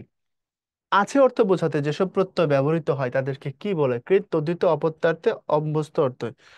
আছে অর্থ, আছে মানে হচ্ছে তোমার, আছে মানে এটা তদ্ধিতের দ্বারা করতে পারবা, কৃৎ দ্বারা করতে পারবা না, বিদ্যমান অর্থে। উঁচা এর আদিগণ কোনটি? ধাতুর আদিগণ থেকে আসছে। উঁচা এর আদিগণ কোনটি? ঘোড়া। তুমি সাদৃশ্য দেখে বুঝবা। উঁচা রস্যু আর একটা বর্ণ আকার, তাহলে এখানে দেখো রস্যু আর একটা বর্ণ আকার, শুধু রস্যুটা কার হিসাবে আসছে এই, মনে রাখবা। ধাতুর গণ এর ক্ষেত্রে আমি লিখে দিই, ধাতুর গণ এর ক্ষেত্রে সাদৃশ্য বিচার করবা। এবার পড়ে ফেলো, পারবা আশা করি। এরপরে মোট থেকে মুটে, উপজীবিকা সবসময় করে না। ই প্রত্যয়যোগ্য গঠিত স্ত্রীলিঙ্গ জেলেনী, বেদিনী, বাঘিনী, সতী। সতী, সহ্য কি সতী। শ্রাবণ শব্দের প্রকৃতি প্রত্যয় কোনটি? শ্রাবণ, ও সরি, এটা শ্রবণ, আই এম সো সরি, শ্রবণ, শ্রবণ মানে শুনলাম। শ্রুযুগণ, শ্রবণ। কোনটি ইক প্রত্যয় যুক্ত নয়? ধনিক, বণিক, মাসিক, ভাষিক। কোনটি ইক প্রত্যয় যুক্ত নয়? সবগুলাতেই আছে, শুধু বণিকে নাই। মহিমা শব্দের মহৎ যোগ ইমা, মহৎ যোগ ইমন, নানান ভাবে কথাটা বলা যায়, বাট মহৎ যোগ ইমন যেটা, এটা হচ্ছে মহিমা। এখন নতুন বইতে মহোজ্জক ইমন লেখা হয়নি, আর লেটেস্ট বুকগুলোতে মহোজ্জক ইমা লেখা হচ্ছে। এরপরে দুগ্ধ শব্দটির প্রকৃতি ও প্রত্যয় কোনটি? দুধ, দুধ কোনটা হবে? দুগ্ধটা আসছে হচ্ছে তোমার দুধ থেকে। আচ্ছা, এখন দুধ শব্দটা ডিরেক্ট না, এটা আসবে দুধ থেকে। ওইটা হচ্ছে সত্য। ওই যে মুগ্ধ, এটার ধাতু যেমন মোহ, ওরকম। মূল ক্রিয়ার ধাতুর সাথে কোন প্রত্যয় যোগে প্রযোজক ক্রিয়ার ধাতু গঠিত হয়? অপ্রত্যয়, আ প্রত্যয়, ই প্রত্যয়, ও প্রত্যয়। মূল ক্রিয়ার ধাতুর সাথে আ প্রত্যয় যোগে প্রযোজক ধাতু গঠিত হয়, কারণ প্রযোজক ধাতুটা তো নাম ধাতুর অংশ না। তো যেহেতু নাম ধাতুর অংশ, সেহেতু এটা আ যুক্ত হবে 100%। এরপরে আসো জ্যোতি চিহ্ন। জ্যোতি চিহ্ন থেকে 22, 23, 21, 22, 12, 13 প্রশ্ন আছে। আমরা যদি জ্যোতি চিহ্নকে একটু দেখি, অ্যাজ ইউজুয়াল, এখান থেকে মনে রাখবা দুই ধরনের প্রশ্ন হয়। কয় ধরনের প্রশ্ন হয়? দুই ধরনের প্রশ্ন হয়। এক, কোন চিহ্ন কোথায় বসে, অর্থাৎ জ্যোতি চিহ্নের ব্যবহার ক্ষেত্র, এখান থেকে একটা কোশ্চেন হয়। আরেকটা প্রশ্ন হয় বিরতিকাল নিয়ে। তো এখানে বিরতিকালটা আমরা একটু ভালো করে শিখবো আগে। এখানে চিহ্নগুলো দেখাইছে, তারপরে এখানে অ্যাজ ইউজুয়াল তার ব্যাখ্যা আছে। ভাই তোমাদের বিরতিকালটা লিখে দিব, ঠিক আছে? সংক্ষেপে যতটা সহজ করে লিখে দেওয়া যায় আমি দিচ্ছি। দেখো, এই হচ্ছে জ্যোতি চিহ্ন, এই হচ্ছে বিরতিকাল। 1 নম্বর, কমা প্লাস ইনভার্টেড কমা। আমি ইনভার্টেডই বলবো, পড়ার জন্য সুবিধা হবে। ইনভার্টেড কমা, মনে রাখতে হবে। এক, বলতে যে সময় লাগে এতক্ষণ থামতে হবে। দুই, সেমিকোলন, থামতে হবে হলো এক বলার দ্বিগুণ সময়। তিন, হাইফেন প্লাস ইলেক, থামতে হয় না, থামতে হয় না। আচ্ছা, এরপরে বাকি যতগুলো আছে, বাকি সব থামতে হবে 1 সেকেন্ড। এখন বাকি সব বলতে আমরা বুঝবো হচ্ছে দাড়ি, বুঝবো হচ্ছে প্রশ্নবোধক, তারপরে বুঝবো হচ্ছে তোমার বিস্ময় চিহ্ন, বুঝবো হচ্ছে তোমার কোলন, বুঝবো হচ্ছে তোমার কোলন ড্যাশ, বুঝবো হচ্ছে ড্যাশ। তাহলে এখানে দেখো আমরা আসলে পাইছি কয়টা? পাইছি হলো এখান থেকে দাড়ি, প্রশ্নবোধক, বিস্ময়, কোলন, কোলন ড্যাশ ড্যাশ। 1, 2, 3, 4, 5, 6। তাহলে এবার গোনো, 7, 8, 9, 10, 11। সত্যিকার অর্থে ভাষায় ব্যবহার হয় এমন প্রশ্ন 11টাই, মানে চিহ্ন 11টাই। তুমি গুনলে 17, 18টা পাবা। কেমনে? তিনটা ব্র্যাকেট আছে, তাহলে 12, 13, 14। আচ্ছা, স্মলার দেন গ্রেটার দেন 15, 16। তারপরে তোমার ডট 17, ত্রিবিন্দু 18, প্রকৃতি চিহ্ন আছে একটা, ধাতু চিহ্ন যেটা 19। দেখছো? কিন্তু সবগুলো কি একদম প্রপার ভাষায় ব্যবহার হয়? ফার্স্ট ব্র্যাকেটটা আমরা ভাষায় ব্যবহার করি যখন ব্যাখ্যা দিই। আর ব্যাকরণিক চিহ্ন আছে যেগুলো তো পুরোপুরি তো ভাষায় হয় না, এগুলো ব্যাকরণের ক্ষেত্রে আমরা ধাতু বোঝানোর জন্য দিই। তো আসলে যদি তুমি হিসাব করো যেগুলোর জন্য বিরতিকাল বা গদ্য ব্যবহার করতে হয় একদম প্রপারলি ভাষার এই জিনিস, এরকম করলে 11টা তুমি পাবা, এর বেশি খুব একটা পাবা না। তো চলো সামনের দিকে যাই। এখানে রূপ দেখাইছি, রূপগুলোর পরে এখন তোমার এটা তো ভাই তোমার কাজ, এটাও যদি বলো ভাইয়া আপনি এটা রিডিং পড়া দেন আমারে, আমি তোমার রিডিং পড়া দিতে পারবো। কিন্তু এতে তোমার খুব বেশি উপকার হবে কি, এটাও তো একটা প্রশ্ন। তবে ভাইয়া এখানে একটু গুরুত্বপূর্ণ জায়গাগুলো তোমাকে টাচ করে দিচ্ছি। দেখো, দাড়ি বাক্যের সমাপ্তি নির্দেশ করে। আচ্ছা, কমা একটা ইংরেজি শব্দ, এটার বাংলা হচ্ছে পাদচ্ছেদ। ছেদ মানে থামা, পাদ মানে হচ্ছে পা, পায়ের কাছে বসে থামায়। তো কমা বসে কই, দেখো কমা নিচের দিকে বসে, এই জন্য তারে কমারে পাদচ্ছেদ বলে। আচ্ছা, দাড়িকে বাংলায় বলে পূর্ণচ্ছেদ, আরেকটা নাম আছে। দাড়ি কথাটা বাংলা, বাট এটাকে আরেকটা নামে বলা হচ্ছে পূর্ণচ্ছেদ, মানে পুরোপুরি তুমি থামবা। পাদচ্ছেদ মানে এখানে নিচে দিছো না, আর এখানে দেখো পুরোটা নিয়ে দিছো, বাক্যের যতটুকু শব্দগুলোর সাইজ উপর থেকে নিচ পর্যন্ত সোজা একটা টান দিছো, সো এটা হলো দাড়ি বা পূর্ণচ্ছেদ। তো যখন তুমি কোনো কথা বলবা, তোমার একদম বাক্যের পরিসমাপ্তি যখন হবে শেষের দিকে তুমি টানটা দিবা। আর মাঝখানে যদি সামান্য সময়ের জন্য থামতে হয়, তখন তুমি কমা কমা দিয়ে দিয়ে থামবা, এই তো। এরপর ডিগ্রি লিখলে সাধারণত আমরা বা বাড়ির ঠিকানা লিখলে বা তারিখ লিখলে এগুলো আমরা ব্যবহার করি। সেমিকোলন স্বাধীন অথচ ঘনিষ্ঠভাবে সম্পর্কিত একাধিক বাক্যকে তুমি যদি যুক্ত করতে চাও তখন তুমি সেমিকোলন দিবা। সোয়া ক্রিকেট পছন্দ করে, আমি ফুটবল পছন্দ করি, দুইটা কথাই সেম, কি বলে একই ভাবের কথা, থটের কথা, তাই তুমি সেমিকোলনটা যুক্ত করছো। এরপরে প্রশ্ন চিহ্ন, কোনো কিছু জিজ্ঞাসা করার ক্ষেত্রে প্রশ্ন চিহ্ন বসে, যেমন তারা এখন এসেছে, বাংলাদেশের রাজধানীর নাম কি? এরপরে বিশ্ব চিহ্ন, বুঝতেই পারো মানে কি, সে আর চাকরি করবে না, তার গানের কণ্ঠ অসাধারণ দারুণ, আরে তুমি আবার কবে এলে, ওই যে আবেগ শব্দে আমরা পড়ছি। আর হাইফেন তো বুঝতেই পারো, দ্বন্দ্ব সমাস পরে আসছি। ড্যাশ, সাধারণত দুটি বাক্যকে এক বাক্যে পরিণত করার কাজে বাক্যাংশের আগে পরে ড্যাশ ব্যবহার করা হয়। বাংলাদেশ দল জয়লাভ করেছে, বিজয়ের আনন্দে দেশের জনগণ উচ্ছ্বসিত। লোকটি, ওই লোকটি যিনি গতকাল এসেছিলেন তিনি আমার মামা। এরপরে কোলন, কোলনের বিসর্গের মধ্যে প্যাঁচ লাগায় না, কোলন ব্লক থাকে আর বিসর্গ মাঝখানে এরকম গ্যাপ থাকে, দেখে নিও। উদ্ধার চিহ্ন বা উদ্ধরণ চিহ্ন, এটা ইনভার্টেড কমা, বন্ধনী, বিন্দু, ত্রিবিন্দু, ত্রিবিন্দু মানে হচ্ছে কোনো কথা শেষ না করলে, যেমন তোরে যদি রে আমি ডট ডট ডট, মানে যদি রে পাইতাম চাবায় ফেলাইতাম, এই যে তোরে যদি রে আমি ডট ডট ডট, বুঝছো?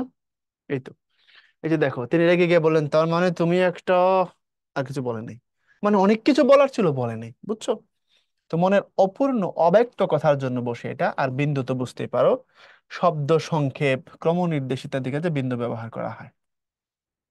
এখন মুহাম্মদ কথাটাকে আমাদের ভাষায় আমরা এরকম করে লিখি, এটা না, সংক্ষিপ্ত করার জন্য তুমি মুহাম্মদকে নিচে একটা ডট দিয়ে লিখবা, যদি সংক্ষিপ্ত করতে হয় আর কি, না করাই ভালো, তবে যদি করতে হয় তখন কি করতে হয়, ডট দিতে হয়, হ্যাঁ, এটা মাথায় রাখো।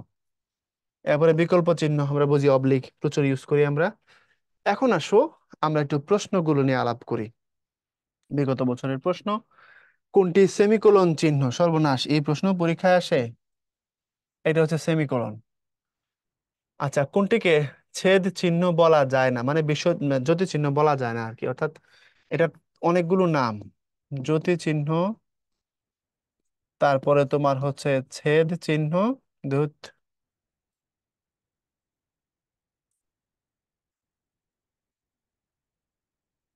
তারপরে হচ্ছে তোমার বিরতি চিহ্ন, অনেকগুলো নামে রাখতে পারো। কোলন ড্যাশ, বিশ্ব চিহ্ন, হাইফেন, উদ্ধৃতি চিহ্ন, বলা যায় না কোলন ড্যাশকে, এটা নিয়ে অনেক ব্যাকরণবিদের মতামত আছে, এটা বলা যায় না। ড্যাশ চিহ্ন ব্যবহৃত হয় না অসম্পূর্ণ বাক্যের শেষে সম্বোধন বোঝাতে হয় না, সম্বোধন বোঝাতে কমাও ব্যবহার করা হয়, যেমন ওগো তুমি আমার জান, এই দেখো ওগো সম্বোধন করেছো তারপরে কমা। এরপর বাক্য অসম্পূর্ণ থাকলে বাক্যের শেষে ব্যবহৃত হয়, বাক্য শেষ করোনি তুমি, শেষে দিবা একটা ড্যাশ। কাব্যের ঝুমঝুমি, বিজ্ঞানের চুষিকাটি, দর্শনের বেলুন, রাজনীতির রাঙালাটির, ইতিহাসের ন্যাকড়ার পুতুল, তারপর নীতির টিনের ভেবে এবং ধর্মের জয়রাগ, এসব জিনিসের সাহিত্যের বাজার ছেয়ে গেছে, বাক্যটিতে কয়টি বিরাম চিহ্ন থাকবে? বাক্যটিতে আমরা এটা গুনতে থাকি, কাব্যের ঝুমঝুমি, বিজ্ঞানের চুষিকাঠি, কাব্যের ঝুমঝুমি কমা বিজ্ঞানের চুষিকাঠি কমা দুইটা, দর্শনের বেলুন তিনটা, রাজনীতির রাঙারাটি চারটা, ইতিহাসের ন্যাকড়ার পুতুল পাঁচটা, নীতির টিনের ভেপু, এখানে আর বসবে না, এবং ধর্মের জয় ডাক, এখানে সেমিকোলন ছয়টা, এইসব জিনিসের সাহিত্যের বাজার ছেয়ে গেছে দাড়ি। বুঝতে পারছো? এই হলো সাতটা। তাহলে ভাইয়া কি গুইনা ধরাই দিতে পারছি? দেখো, কাব্যের ঝুমঝুমি, বিজ্ঞানের চুষিকাঠি, দর্শনের বেলুন, রাজনীতির রাঙালাটি, ইতিহাসের ন্যাকড়ার পুতুল, নীতির টিনের ভেপু, যেতে এবং আসছে আর বসবে না, এবং ধর্মের জয় ডাক সেমিকোলন, এইসব জিনিসের সাহিত্যের বাজার ছেয়ে গেছে। গুনো, এক দুই তিন চার পাঁচ ছয় সাত, তাহলে উত্তর হলো সাতটি।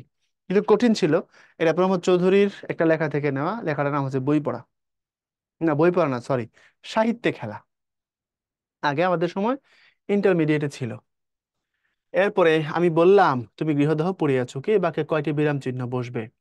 আমি বললাম তুমি গৃহদাহ পড়িয়াছো কি, আমি বললাম কমা, তুমি গৃহদাহ পড়িয়াছো কি,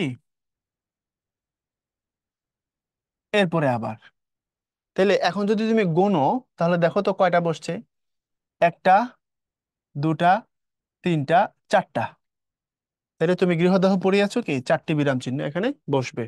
ক্লিয়ার? একটা কমা, আমি বললাম তুমি গৃহদাহ পড়িয়াছো কি, দুই পাশে ইনভার্টেড কমা, তারপরে শেষে বসবে হচ্ছে প্রশ্নবোধক চিহ্ন। এই হলো চারটি চিহ্ন। ওকে। কোনটিতে থামার প্রয়োজন হয় না? ইলেক। যেমন 1971, এটাকে তুমি এমনি মাইরা তারপর 71 লিখতে পারো, মানে তুমি এখান থেকে 19টাকে মাইনাস করেছো। ইংলিশে লেখার সময় আমরা আই দিয়ে তারপরে যে উইল দেই, এটাকে আই দিয়ে ইলেক দিয়ে এরকম করে দেওয়া যায়, মানে মাঝখান থেকে ডাব্লিউ আর আই তুমি তুলে দিছো। ঠিক আছে, এটা ইলেক বা লোভ। পূর্ণ বাক্যের শেষে বসে এমন বিরাম চিহ্নের সংখ্যা, মারাত্মক কোশ্চেন। পূর্ণ বাক্যের শেষে বসে এমন বিরাম চিহ্নের সংখ্যা হচ্ছে চারটি। একটা হচ্ছে দাড়ি, একটা প্রশ্নবোধক, একটা হচ্ছে তোমার বিস্ময় চিহ্ন, আর আরেকটা যেন কি, আমি একটু একটু একটু দেখে দেখে বলি। পূর্ণ বাক্যের শেষে বসে এরকম হচ্ছে তোমার, দেখো, গুনলে অনেক সময় খুঁজে পাওয়া যায় না। পূর্ণ বাক্যের শেষে বসে এরকম তোমার হচ্ছে সাধারণত দুটি বাক্যকে একটি বাক্যে পরিণত করা বাক্যাংশের আগে পরে ড্যাশ ব্যবহার করা হয়। পূর্ণ বাক্যের শেষে বসে হচ্ছে তোমার এই যে উম দাড়ি বসে, প্রশ্নবোধক বসে, বিস্ময় চিহ্ন বসে, তারপরে পূর্ণ বাক্যের শেষে হাইফেন ইলেক বসে না, সেমিকোলন, হ্যাঁ সেমিকোলনকে বসানো যেতে পারে। পূর্ণ বাক্যের শেষে দেখো দাড়ি কমা সেমিকোলন প্রশ্ন চিহ্ন বিস্ময় চিহ্ন হাইফেন, দাড়ি বসে, প্রশ্ন চিহ্ন বসে, বিস্ময় চিহ্ন বসে, তারপরে ড্যাশ, কোলন, বিন্দু, লোভ চিহ্ন, ত্রিবিন্দু, উদ্ধার চিহ্ন, বন্ধনী, বিকল্প, এগুলোকে দেয়া যাচ্ছে না। তো পূর্ণ বাক্যের শেষে তুমি বসানোর জন্য তুমি চারটাকেই নিতে পারবা। তবে এখানে কথা আছে কোন চারটা। এই যে দেখো, এই যে আমরা দাঁড়িয়ে সাধারণত বাক্যের সমাপ্তি নির্দেশ করে। আচ্ছা, প্রশ্ন চিহ্ন জিজ্ঞাসা করার ক্ষেত্রে মানে পূর্ণ বাক্যের ক্ষেত্রে তুমি শেষের দিকে বসাচ্ছ। তারপরে তুমি বিস্ময় চিহ্ন, এটা তুমি পূর্ণ বাক্যের শেষেই বসাচ্ছ। তারপরে অলমোস্ট সেমিকোলনকে তুমি পূর্ণ বাক্যের শেষে বসাইতে পারো, ব্যবহার করার একটা চান্স আছে। সেমিকোলনকে দেখো স্বাধীন অথচ ঘনিষ্ঠভাবে সম্পর্কিত বাক্যের ক্ষেত্রে বুঝতে পারে। আচ্ছা, পূর্ণ বাক্যের শেষে আরো তুমি বসাইতে পারবা বাক্যের প্রথম অংশের কোনো উক্তিকে দ্বিতীয় অংশে ব্যাখ্যা। ড্যাশ তো তুমি যুক্ত করার জন্য, উদ্ধরণ চিহ্ন তো দরকার নাই, পারবাই না। বন্ধনী, বিন্দু শব্দ সংক্ষেপ করার জন্য কোনো সব বাদ দিতে চাইলে বিন্দুর ব্যবহার হয়। বিকল্প চিহ্ন তো মাঝখানে বসে দুইটা শব্দের, সো সম্ভব না। তাহলে পূর্ণ বাক্যের শেষে ব্যবহার করা যায় এমন চিহ্ন যদি আমরা গুনি, তাহলে পাবো হচ্ছে চারটা। কথা ক্লিয়ার? তো এখন দেখো, আমি বললাম যে কোনগুলো দাড়ি, প্রশ্নবোধক, আর হলো বিস্ময় চিহ্ন। এইটা মূলত তিনটা। আরেকটা যদি দিতে চাও তাহলে দুই দাড়িটা, যেটা এটা দেওয়া যায় পূর্ণ বাক্যের শেষে। যেমন গানের ক্ষেত্রে যেটা দেয়া হইতো আগে, বা মধ্যযুগে আমাদের যত সাহিত্য লেখা হয়েছে সবগুলো গাওয়ার জন্য লেখা হয়েছে, এবং এগুলো শেষে দুইটা করে দাড়ি থাকতো। দুই দাড়ি থাকার অর্থ দুইবার বলতে হবে। লেটেস্ট ব্যাকরণে তিনটার কথা বলে, বাট আবার চারটার কথাও বলে। আমি দুই দাড়ি ধরে নিলাম, ঠিক আছে, অন্য কিছু না, কোলন না, বলে ভাইয়া কোলন বলছিলাম, বাট দুই দাড়ি হবে, দাড়ি, প্রশ্নবোধক, বিষয় এবং দুই দাড়ি। এইগুলো চারটাকে তুমি একদম শেষের দিকে নিতে পারবা। ঠিক আছে, শেষে বসে। লোভ বোঝাতে বিলুপ্ত বর্ণের জন্য দেয়া হয় ইলেক চিহ্ন। সেমিকোলনের বাংলা হচ্ছে অর্ধচ্ছেদ। দাড়িটা পূর্ণচ্ছেদ, কমাটা পাদচ্ছেদ, সেমিকোলন অর্ধচ্ছেদ। কোনো কথার দৃষ্টান্ত বা বিস্তার বোঝাতে বসে সেমিকোলন ড্যাশ কমা হাইফেন বসে হচ্ছে ড্যাশ। কোনো কথার বিস্তার বোঝানোর জন্য বসে ড্যাশ। কোনটি কোলন? কোলন মানে যেটা বললাম তো, ব্লক থাকবে, ওইটা বিসর্গ, খবরদার, মাঝখানটা ব্লক থাকবে, এমন হলে সেটা কোলন। যেখানে কমা অপেক্ষা অধিক বিরাম দরকার সেখানে সেমিকোলন দিতে হয়। কমা হলো এক বলতে যে সময় লাগে, সেমিকোলন এক বলার দ্বিগুণ সময়। এরপর তোমাদের জন্য আয়োজন যেটা ছিল সেটা শেষ পর্যায়ে চলে আসছি। ভালো থাকবা। পরের লেকচার নিয়ে আবার কালকে কথা হবে, পরবর্তী লেকচারে, পরবর্তী অংশে। সবাই আমার জন্য দোয়া করো। আহ শুভকামনা। আল্লাহ হাফেজ।